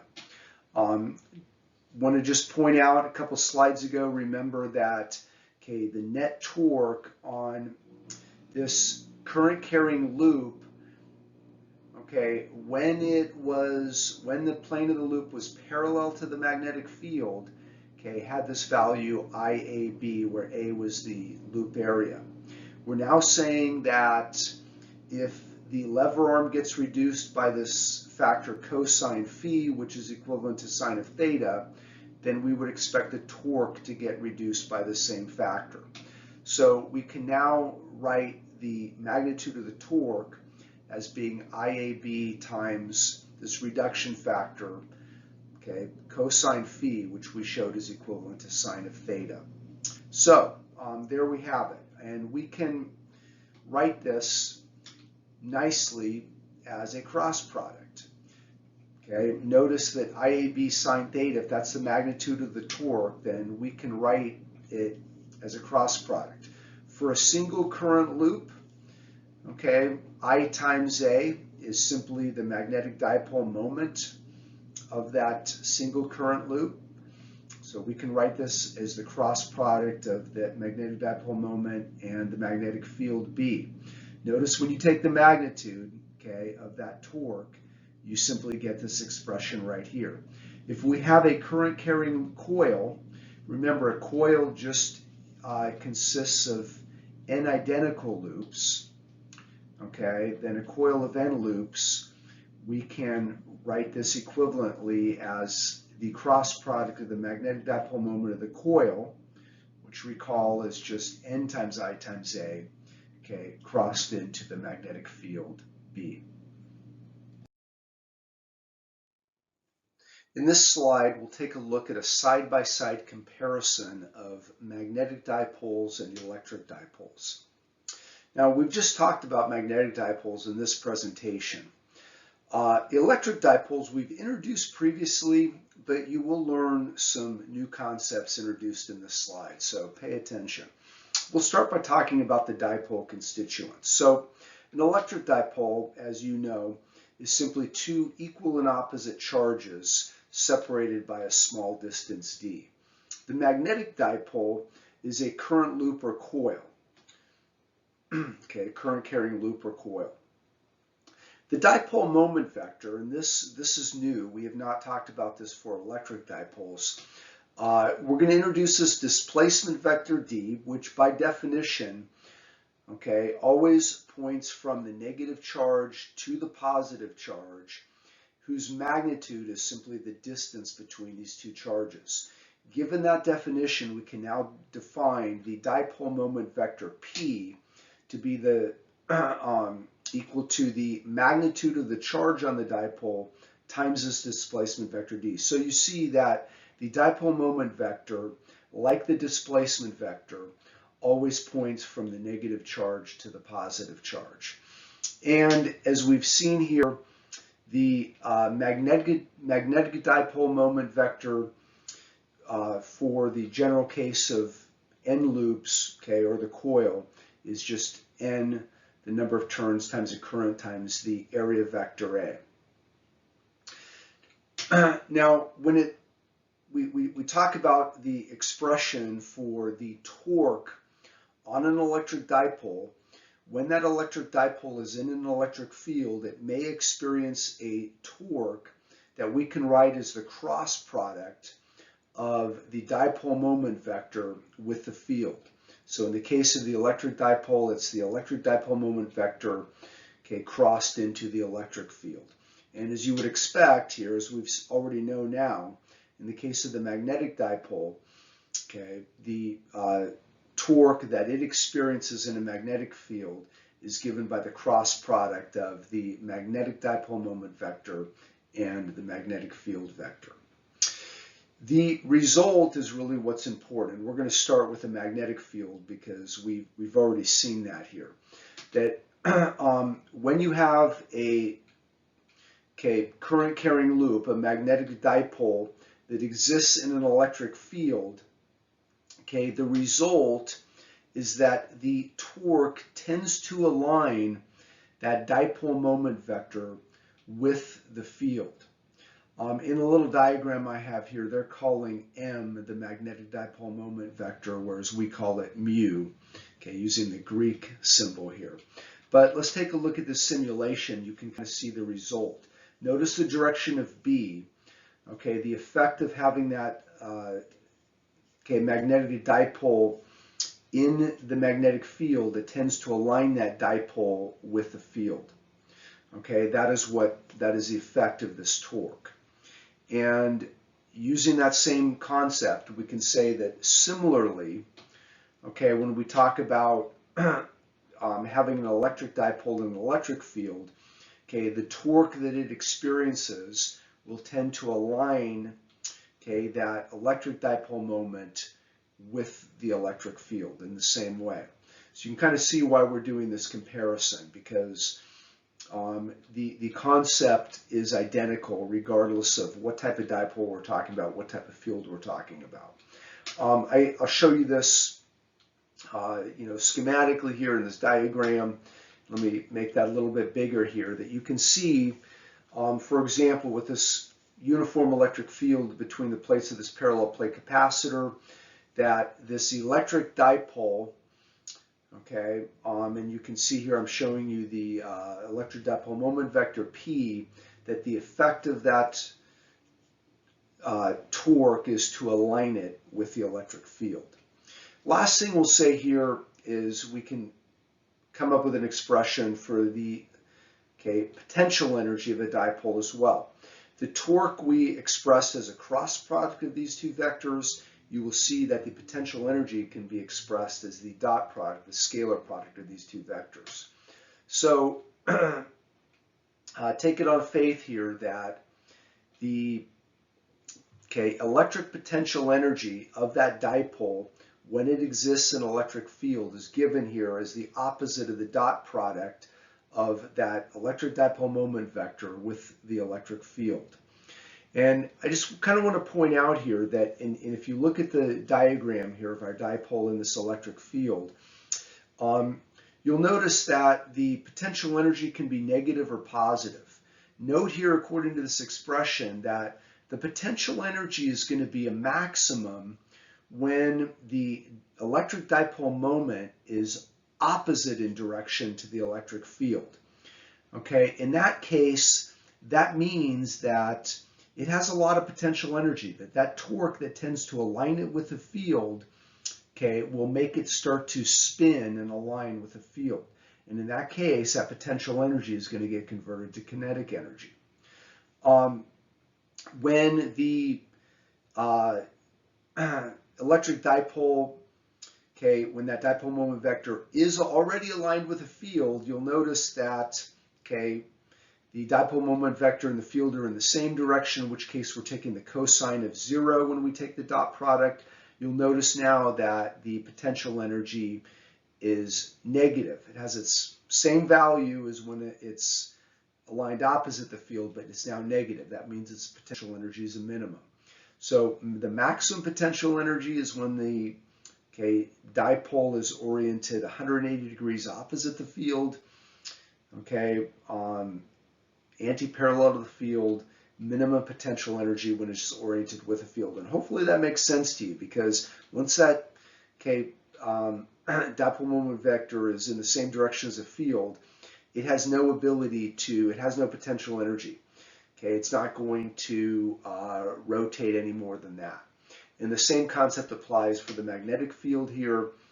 We have a similar expression that the magnetic potential energy of the magnetic dipole is going to be a minimum when it is aligned in the direction of the field, and a maximum when it is exactly opposite the direction of the field.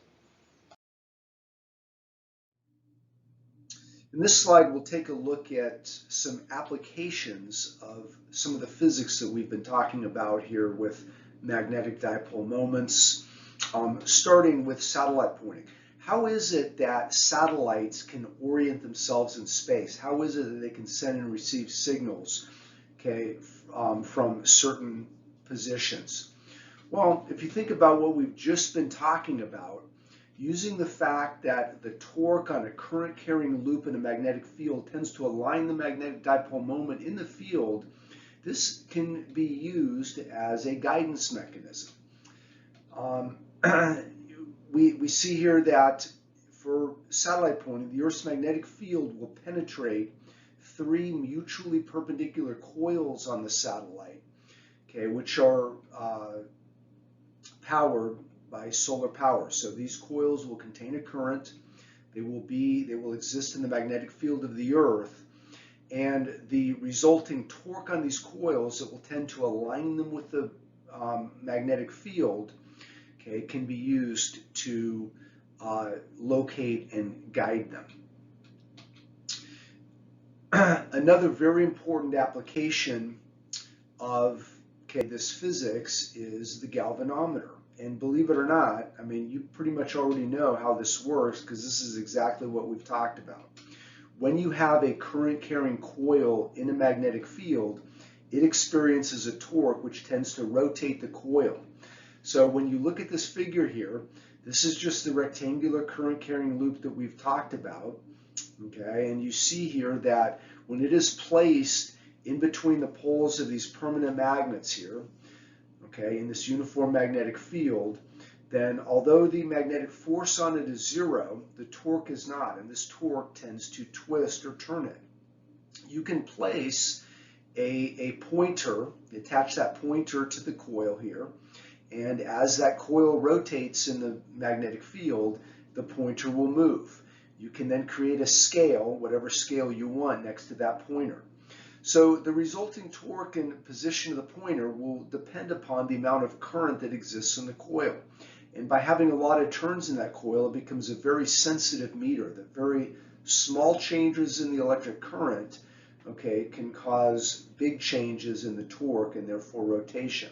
So the galvanometer becomes a very useful device in measuring currents.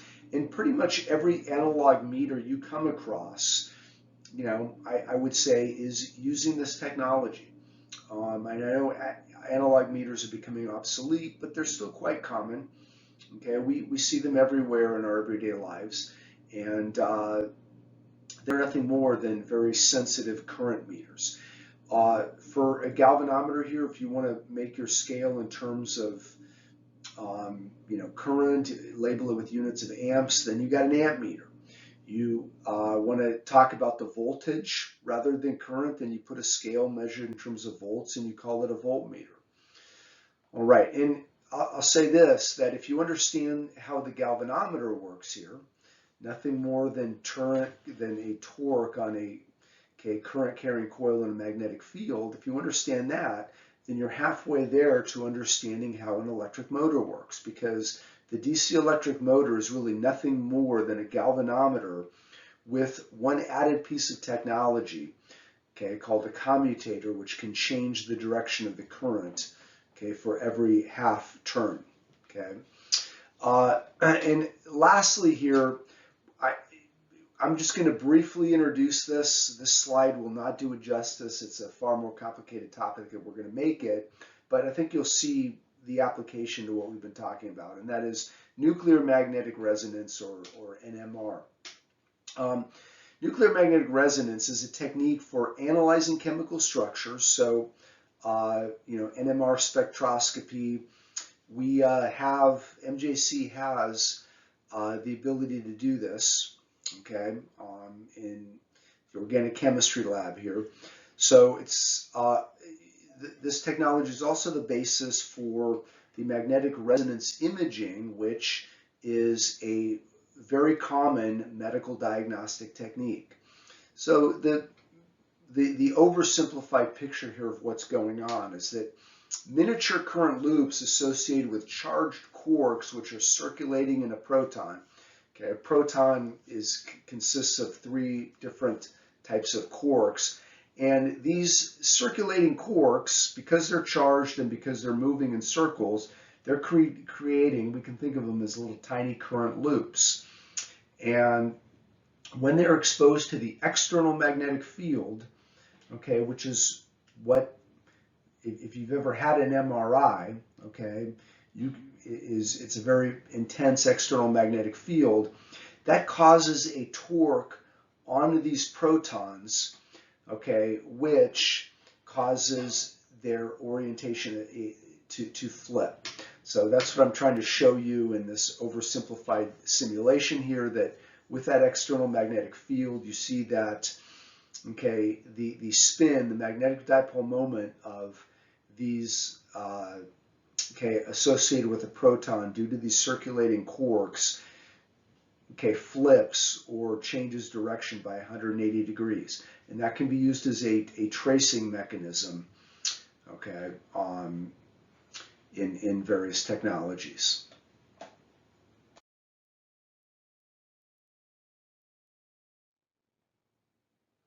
All right, and this leads us up to perhaps the most important application of the physics here, which is the DC electric motor.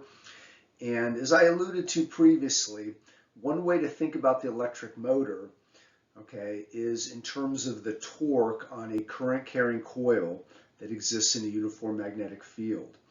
And a motor is really nothing more than a galvanometer with a commutator. So for the galvanometer, the torque on the current carrying coil can make it rotate up to half a turn in the magnetic field. But that's it. Then it's going to stop.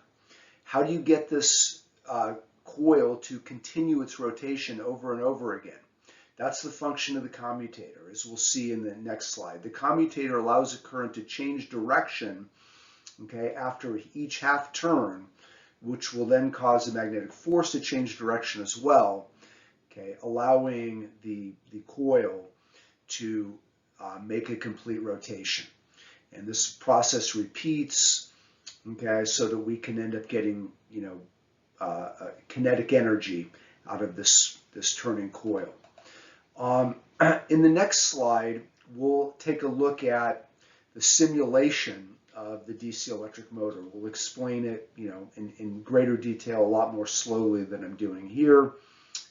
Okay, and we'll do this using the physics that we've been discussing, okay, about torque acting on current carrying loops and uniform magnetic fields. And then after that, in the following simulation, I'll demonstrate the DC electric motor in a slightly simplified form, okay, namely as the mutual repulsion between an electromagnet on the armature and a permanent magnet, okay, or producing a stationary magnetic field that can interact with that electromagnet. All right, so let's take a look at this simulation of the DC electric motor. Notice the direction of the permanent stationary magnetic field that exists in the region of the armature. Okay, the armature simply being a coil of wire. Also notice the stationary split ring commutator. Okay, you see it as this red and blue split ring in the simulation. Okay, this commutator which makes contact with the moving armature. The contact points, that is the brushes, are not shown in this simplified simulation. Okay, we start the simulation with a magnetic field set to 1.3 Tesla, the battery voltage at 1.5 volts, and the number of turns of the armature at 1. So I'm going to pause the presentation at this point right here, and I would like you to notice the direction of the conventional current. Okay, conventional current, remember, is the direction that positive charge carriers flow. Notice the direction of the conventional current in the left-hand portion of the loop. So given the direction of the current and the direction of the magnetic field, okay, we're looking at a left-hand portion of the loop here, use the right-hand rule, okay, the right-hand rule for cross products, and to determine the direction of the magnetic force, which is shown to you as these black arrows here acting on the armature. And make sure you agree with the direction that is shown, okay, the direction being displayed. So using the right-hand rule, that is placing the fingers of your right hand in the direction of the conventional current, letting your fingers curl in the direction of the magnetic field, your thumb is going to point upwards, okay, when we're looking at the current in the left-hand portion of the loop, and that's going to be the direction of the magnetic force here. So I'm going to run the presentation here, and I'm going to pause it 1/4 of a turn later here. Okay, and at this point here, I want you to notice that the armature is no longer making contact with the commutator, okay, in which case you see that the magnetic force disappears. Because this coil has some inertia, it will continue to move in the same direction it was moving previously. This is the point at which the current is changing directions in the armature. So let me run the presentation again, and I'm going to pause it 1/4 of a turn later. Okay, that is half a turn from where we started. And I want you to now, once again, notice that, okay, at this point here, okay, the left-hand portion of the loop where we started is now on the right side, right? We've let it rotate 180 degrees, that is half a turn. And notice that the force on this portion of the loop, okay, now has been reversed. Okay, you'll notice that what started out as an upward force on the left-hand portion of the loop, okay, that we looked at previously, okay, is now a downward force, okay, on what is now the right-hand portion of that loop, okay, 180 degrees later, half a turn later. So you see here the function of the commutator that it basically causes the current to change direction, so the magnetic force changes direction so that we get more than just a simple half rotation out of the loop. Okay, and this is the, okay, what you need to have with the motor so it can turn more than half a turn. Let's now take a look at the effect of changing these other variables, that is the magnetic field strength, the battery voltage, and the number of turns. And let's see what each of these changes, what effect it will have upon the magnetic force as well as the rotation speed. So we'll increase each of these factors one at a time. Starting here with the magnetic field strength, we're going to go from 1.3 Teslas, okay, all the way up to, let's say, 2.0 Teslas. Let's run the simulation again. And what do you notice about the size of that magnetic force and the rotational speed of the armature? You'll notice that it has increased. Let's now increase the battery voltage and see what effect that has on, okay, both the force and speed. So we're going to go from 1.5 volts, okay, let's go all the way up to 3 volts. And once again, you notice that this factor causes both the magnetic force and therefore the rotation speed, okay, of that armature to increase. And now, lastly, we'll take a look at the effect of increasing the number of loops, what we typically call the number of turns in the coil. So we're going to go from 1 all the way up to 3, and you will notice how big that magnetic force has gotten and its subsequent effect on the motor speed.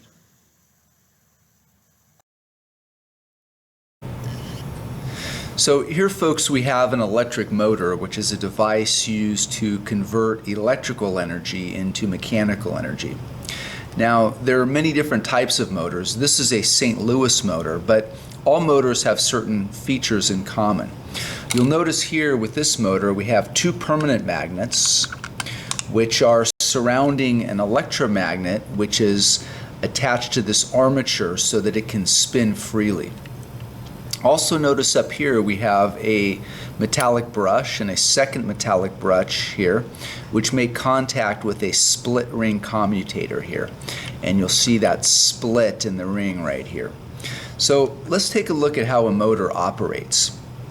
What makes the armature of the motor turn is simply the repulsion of that electromagnet for the permanent magnet.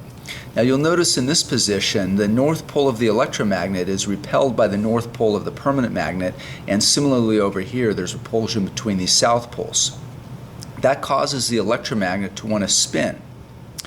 But after it spins, you'll see that the north pole, which starts out over here, if it spins half a rotation, it would now be attracted to the south pole of the permanent magnet over here, in which case the motor would no longer want to spin. It would spin half a turn and stop. That is the function of the split ring commutator here. The split ring commutator causes the current in the electromagnet to change directions, which causes the polarity of the electromagnet to change directions after half a turn. So what starts out as a north pole over here, half a turn later becomes a south pole. And we see that once again in this position, the south pole of the electromagnet is repelled by the south pole of the permanent magnet. Likewise for the north poles, this causes the electromagnet to spin another half turn. And this process repeats. Let's turn on our electric motor and see it in action.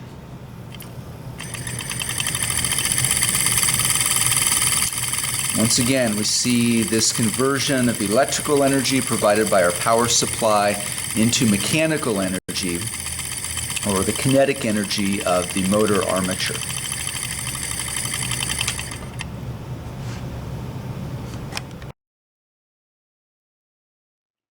All right, so the last application we'll take a look at for the current carrying loop in a uniform magnetic field is actually a quantitative one.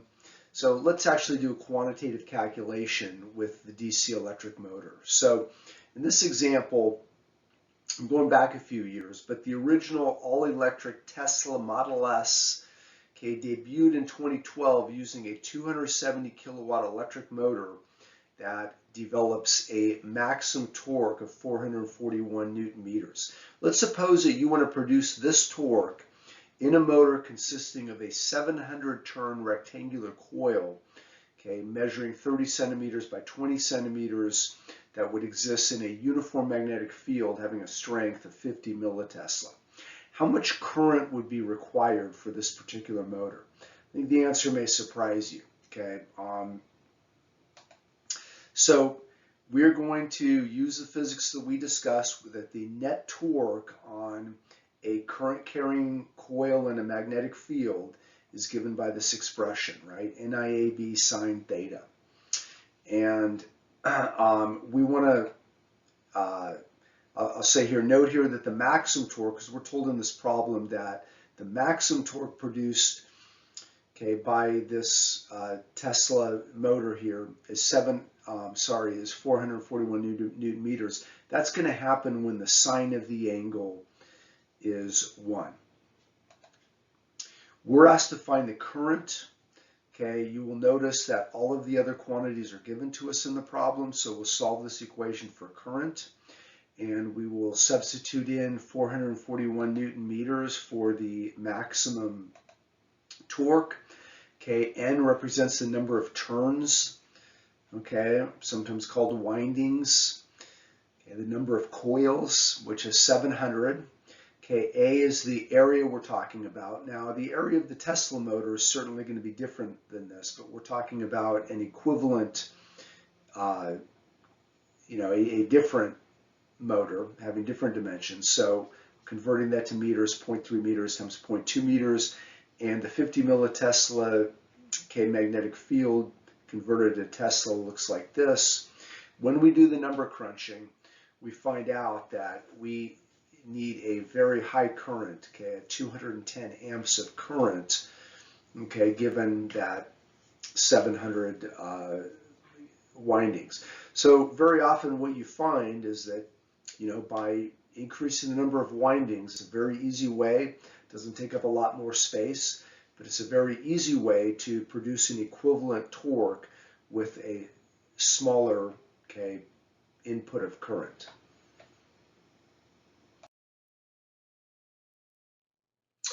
All right, so the last topic that we'll take a look at today is the actual motion of a charged particle that happens to be moving in a region with a uniform magnetic field. So we're going to start by looking at a somewhat specialized case, okay, and then we will extend it to become a little bit more general. But we're going to start with the case where the velocity of this charged particle is perpendicular to the magnetic field. In other words, there's no component of that velocity in the direction of the magnetic field. So this is what you see pictured, in the diagram on the right-hand portion of your screen. We're going to consider the case where a positively charged particle with a charge of Q, okay, moves at a speed v at right angles to the uniform magnetic field. So when you look, okay, in the diagram, the magnetic field, okay, would be coming out of the plane of the screen, okay, right towards you, right? And you see here the particle, the black dot here, okay, moving with a velocity v that is perpendicular to that field. When we calculate the magnetic force acting on that charged particle moving in the magnetic field, okay, starting with the magnitude, well, no surprise here. Okay, the magnitude of that force is just the magnitude of the charge times the speed times the magnetic field strength times, since the velocity is perpendicular to the field, times the sine of 90 degrees. Let's take a look at the direction of that magnetic force. And once again here, this magnetic force is a cross product of two vectors, so you've got to use your right-hand rule. Let's start by taking a look at this top picture here when the particle is in this position. okay, letting the fingers of your right hand point along the first vector in the cross product v, and then letting them curl towards the second vector in the cross product, which is b, the magnetic field, which is coming out of the page at you. Okay, when you do that, hopefully you would agree that this is the direction of the magnetic force. Okay, remember it is perpendicular to both v and b. Okay, no surprise here that a magnetic force, okay, that acts on this charged particle that is perpendicular to its velocity, okay, is going to make the particle start to curve. This is none other than the centripetal force that you talk about in Physics 101. Sometime later, the particle has curved and is in this position, and if you once again go through the same argument, okay, find the direction of the force at that point in time, okay, do V cross B, you will find out that the force is once again directed towards the center of the circle. Sometime later, the particle's in this position, and when you use the right-hand cross product rule, once again, you find out that the force is perpendicular to both the direction of motion and the direction of the field, okay, pointing towards the center of the circle. So, the effect of the force on the particle motion. Well, since the magnetic force is perpendicular to the velocity, it cannot change, okay, the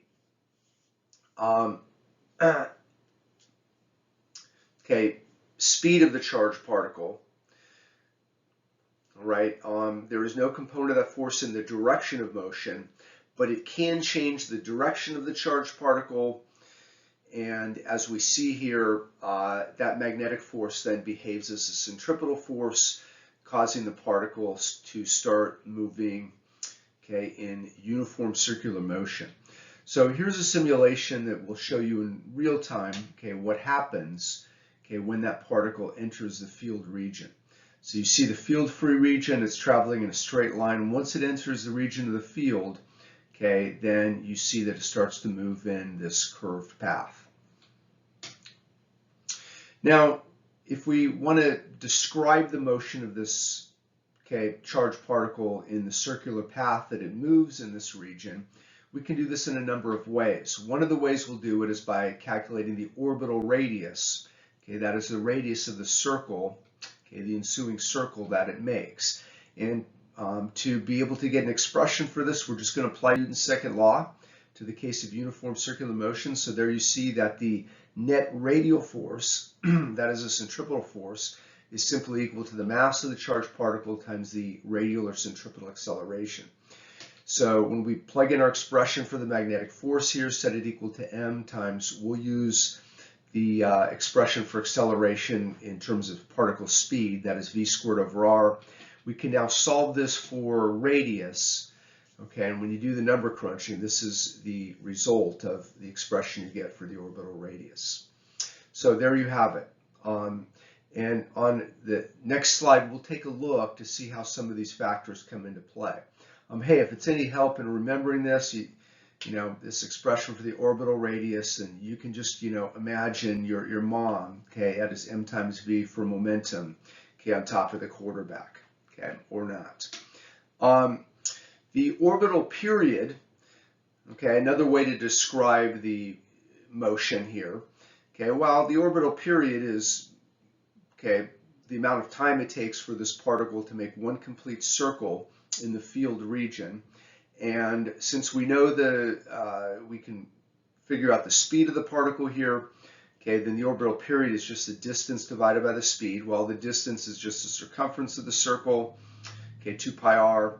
Okay, the speed here, when we take our equation here and solve for speed instead of radius, we end up getting qbr over m. And when we simplify here, we now get an expression for the orbital period. Just want to point out here, okay, the question, how does the period depend on the particle's speed and orbital radius? Well, when you look at your expression here, you see that it doesn't. Okay, there is no dependence upon the amount of time it takes to make that complete circle. Okay, there is no dependence upon the speed of the particle, okay, or the orbital radius. So what happens is that when a particle travels faster, Okay, yes, it will have a bigger orbital radius, but it will still continue to make one complete circle in the same amount of time. And another expression which is sometimes useful is, rather than period, we can talk about the frequency. We call this the cyclotron frequency, but it's really just a measure of the angular frequency, okay, omega, which is 2 pi times the characteristic frequency f, okay, measured in hertz. And when we take 2 pi divided by the period, okay, again, doing a little bit of algebra here, we come up with this expression for the cyclotron frequency. Okay, this tells you the number of complete circles that this charged particle makes in the field region per unit time. This simulation shows the motion of a charged particle in a magnetic field. So we'll start the simulation with a particle that has a velocity in one dimension only. You will quickly see that, okay, as we've talked about, that the particle may start in one dimension, but experiences this centripetal force that will cause it to move in 2 dimensions. So in this simulation, notice with our sliders that the velocity initially is in the x direction only, and it's important to notice that there's no velocity in the z direction. Okay, that is the direction of the magnetic field.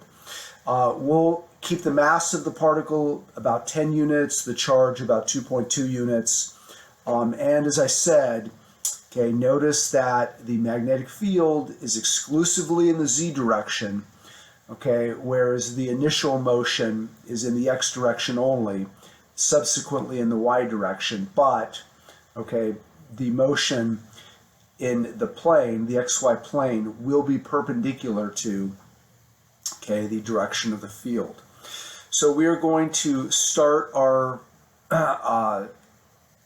charged particle moving here, and okay, you will see the particle here moves exclusively in the xy plane, okay, which is perpendicular to the direction of the magnetic field. We're now going to switch from the 3D view, okay, to the 2-dimensional view from above, okay, where we now can study the effect, okay, of each of these parameters that we discussed in the lecture. Okay, each of these parameters, what effect it has on the orbital radius, orbital period, and orbital speed of the charged particle. So, starting with orbital radius, remember we said that the orbital radius is directly proportional to the momentum of the particle, that is the mass and the velocity, and inversely proportional to the charge as well as the magnetic field strength. Okay, so let's take a look at each of these factors. If we can't increase the mass, we say it's directly proportional to mass. So if we decrease the mass, okay, given this direct relationship, the orbital radius should decrease, as you clearly see it does. Okay, and we also said that the orbital radius is directly proportional to velocity.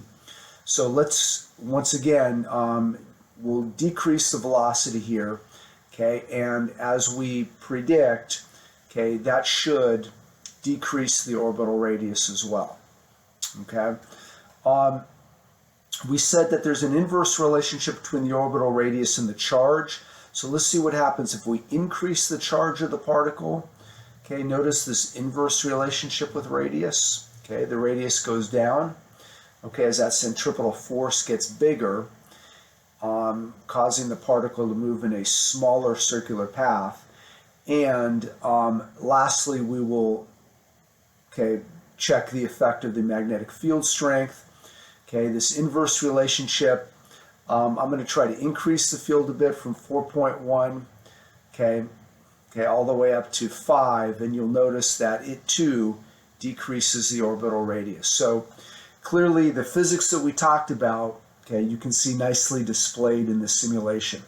Now we can choose to look at either the period or the frequency since they're reciprocals of each other. Let's not do both. We'll choose to look at the cyclotron frequency, which is really just the angular frequency of the charged particle. Remember, we derived the expression omega, the cyclotron frequency, being equal to the charge times the field strength, that is Q times B, okay, directly proportional to that, but inversely proportional to the mass. So let's take a look at each of these factors. Okay, omega equals QB over M. Starting with the charge, let's increase the charge. We should notice that that increases the frequency of rotation here. Okay, and you'll see here that this particle moves, okay, true in a smaller radius, but at a greater frequency. Let's now increase the magnetic field strength, and we should notice the same effect, right? That this should increase the frequency of rotation here, okay, that it is moving in a greater number of complete circles per unit time, per second. And lastly here, we'll take a look at the effect of the mass. Here we can only decrease the mass. There's an inverse relationship between the frequency and the mass. So we should notice here as I decrease the mass, okay, that frequency, the amount of time it takes to make a complete circle, the number of complete circles per unit time, okay, the frequency is going to increase. So this simulation nicely shows these factors that we talked about. What we're now going to do is to take a look at the more general case where the velocity of the charged particle is not restricted to being perpendicular to the magnetic field, but rather makes an arbitrary angle, let's say theta, with respect to the magnetic field. So in this case, the velocity vector has both an x component, okay, as well as a component in the z direction. So I'm going to move the slider here from z equals 0. Okay, we're going to give it a velocity component in the z direction. We're now going to move from the 2D view. You notice that really nothing much happens. You don't notice any difference in the 2D view. But let's go back to the 3D view and see what effect that has. You will now notice that the velocity that was initially in the x direction that causes the uniform circular motion in the xy plane, okay, that still occurs just as we've seen before, okay, but notice the effect of this velocity component in the z direction. Okay, that velocity component in the z direction now causes motion in the z direction as well, so that this particle moves in this helical fashion. Okay, we will discuss this more formally in the next slide. So we'll now take a look in this slide at some common applications of charged particles moving in uniform magnetic fields. And the first application we'll talk about is historically very important, and that is the cathode ray tube. This was the primary piece of technology that existed in all television sets, okay, and all computer screens up until about a decade ago.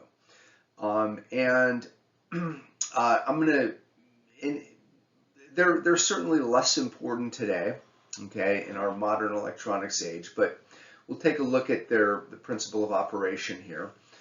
And the cathode ray tube will use a parallel plate capacitor to accelerate electrons. And if you look at the left-hand portion of your screen here, okay, the electrons are accelerated under a very high voltage here. So they have high speeds and high kinetic energies. And it is these high voltages that made television sets, very dangerous when they included CRTs. So the electrons are accelerated, and then they are ejected from the cathode, and then they travel in the region of field. Now, this field region, okay, can be used to now bend the electrons and alter their course.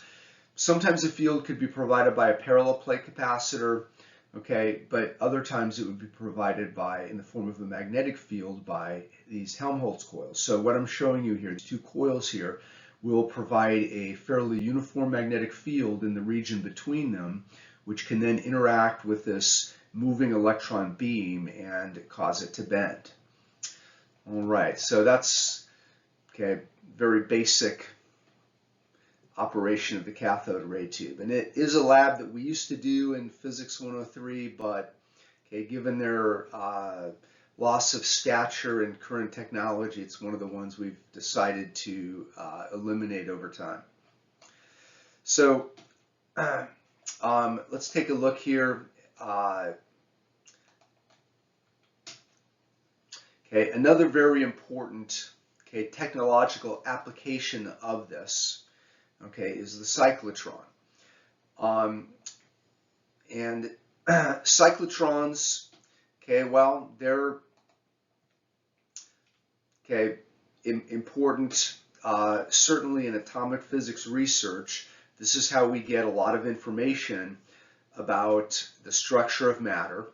Okay, we need to accelerate particles to very high speeds and then let them collide with other particles to be able to break them apart into their subatomic constituents. Now, the original, some of the original particle accelerators were linear. They were long. If you look at SLAC, the Stanford Linear Accelerator, it started out to be about a mile long. Now it's many miles long.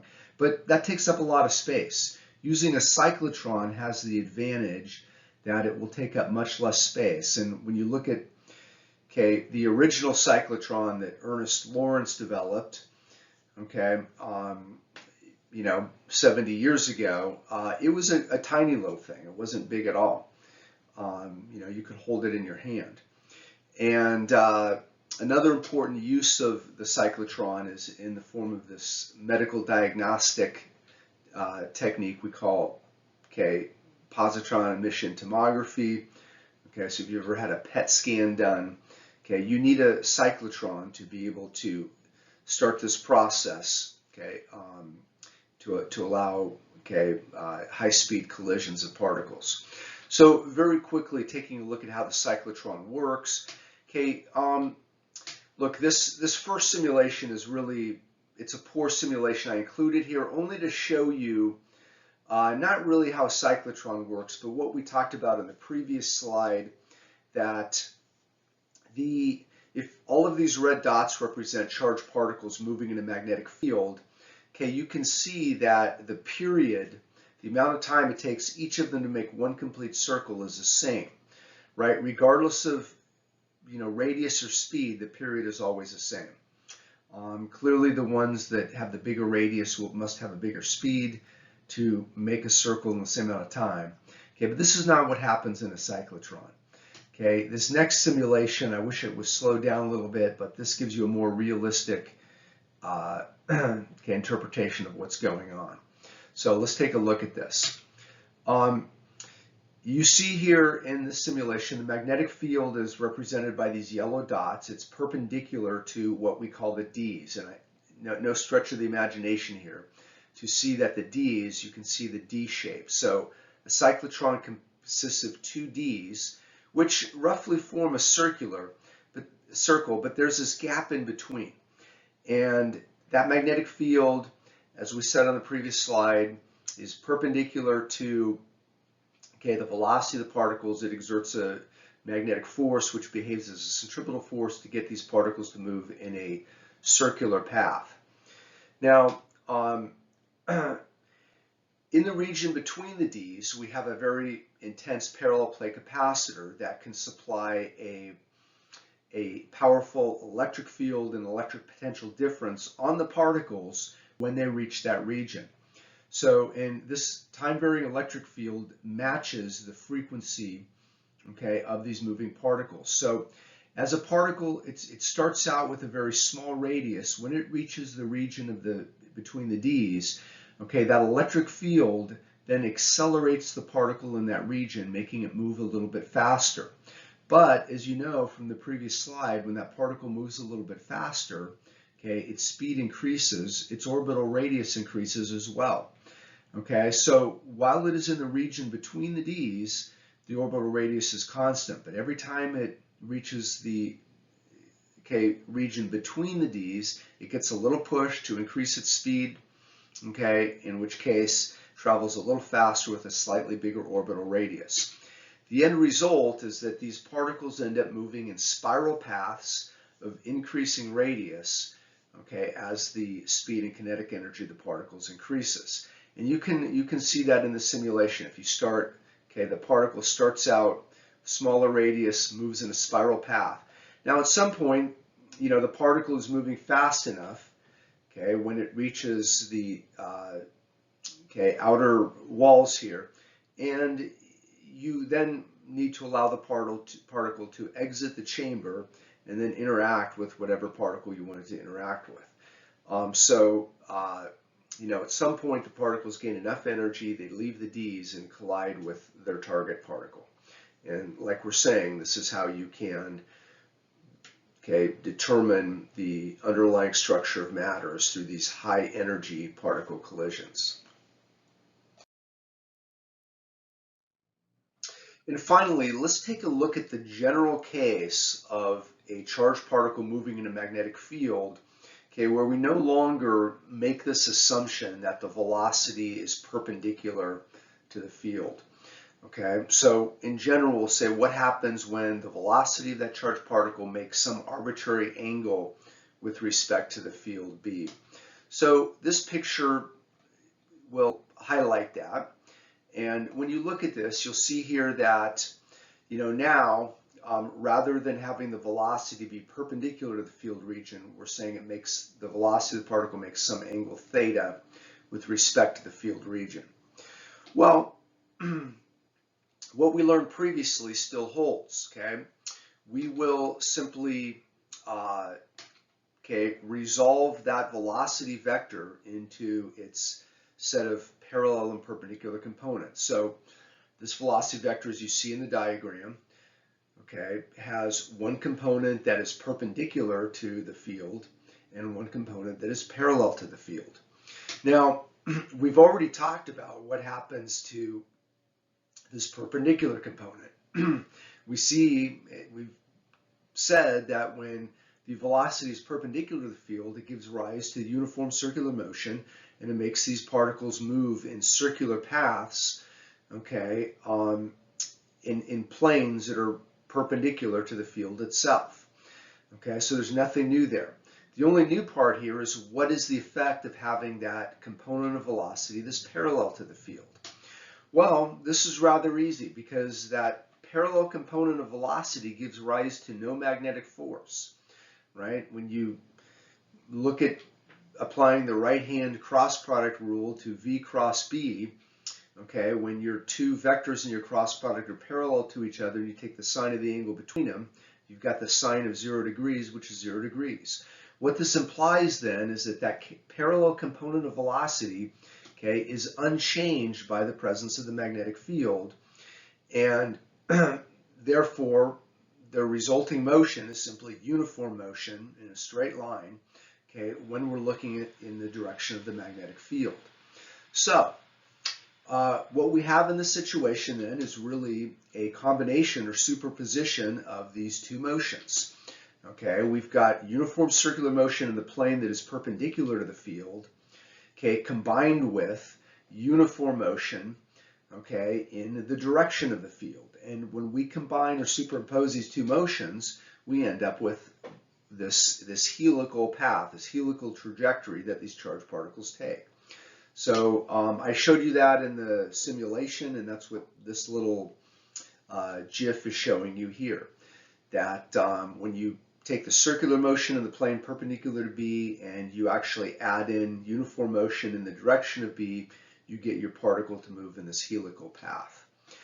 An interesting consequence of this is that charged particles end up getting frozen around their magnetic field lines. Once they enter a region where there's a magnetic field, they cannot leave that magnetic field line, right?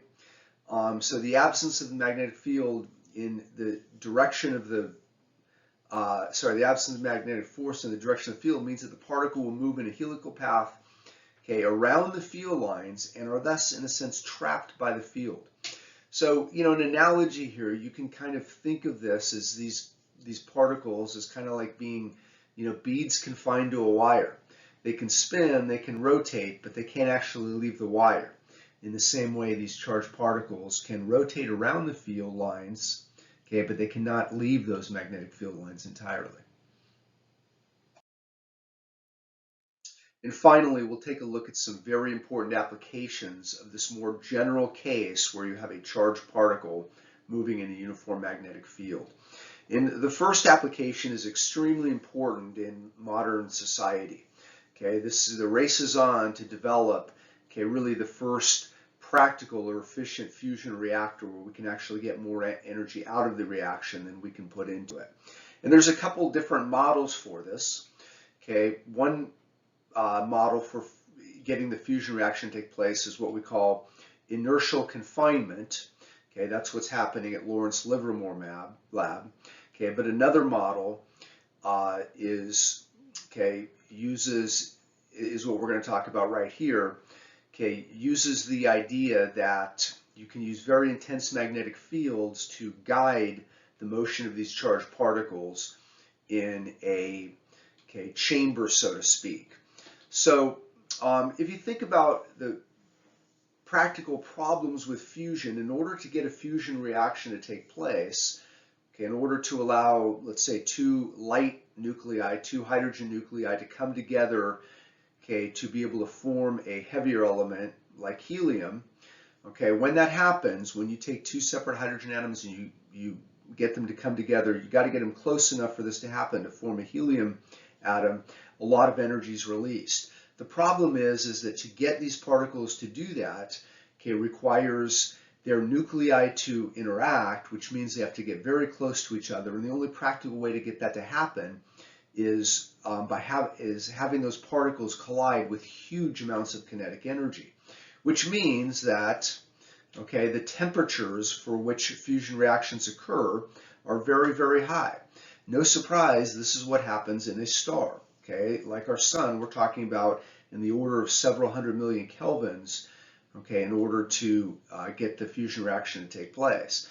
And at those temperatures, you've got a problem with your containment vessel. How do you contain these ions, these charged particles, when at those temperatures your containment vessel would certainly melt? Well, the idea is that very intense magnetic fields can be used to guide the particle motion, keeping the particles away from the container walls. This is sometimes what's called a magnetic bottle, so to speak. You don't need a container made out of real matter. The magnetic field itself is what contains the particles. The tokamak model, this is what has been used. There's successful working models of this in Japan. Again, not efficient ones, but where this works. The tokamak model uses a strong toroidal field, and we will take a look at this a little bit later in the course. We'll look at a problem here. We talk more about magnetic fields. But a toroid, think of a donut-shaped field where the particles are confined within this donut-shaped vacuum chamber. So here is a diagram of that, and you can see here that the magnetic field is created by basically a very a solenoid, a coil of wire that has been bent into the shape of a donut, and it will, given an intense enough magnetic field, intense enough current traveling through those wires, will create a very intense magnetic field in the region. And you can see will therefore confine these particles, these charged particles, to move in this circular path, keeping them away from the walls of the chamber itself. So, a lot of research done using this technique. The other application that we'll take a look at here is the aurora borealis. You have both the northern lights and the southern lights, and I don't know if any of you have seen these very brilliant auroral displays here. You've got to be near the polar regions of the Earth to witness this. But what actually gives rise to these beautiful light displays? Well, when you think about high energy charged particles that enter the Earth from the sun, sometimes referred to as a solar wind, when they enter the Earth's atmosphere, these charged particles begin to interact with the Earth's magnetic field. And as we saw in the previous slide, these charged particles get trapped around the Earth's magnetic field lines. So what ends up happening is that once they get into a region where the field is strong enough, just like the previous picture shows, they end up basically moving in these helical paths, and they will migrate towards the polar regions. That is either the North or the South Pole. Now, these charged particles are interacting with the atmosphere at all points, but the density of their interaction of the equatorial regions is not great enough to create enough light for us to see. But as the picture kind of shows here, you can imagine that when you get these magnetic field lines, when they are in the polar regions, they get very concentrated. And these charged particles here, these high energy particles, will collide with the nitrogen molecules and oxygen molecules in the atmosphere. And when they do so, they will excite them and produce light. And because these interactions, the density is high enough in the polar regions, you can actually see that light. And these are the beautiful northern and southern lights.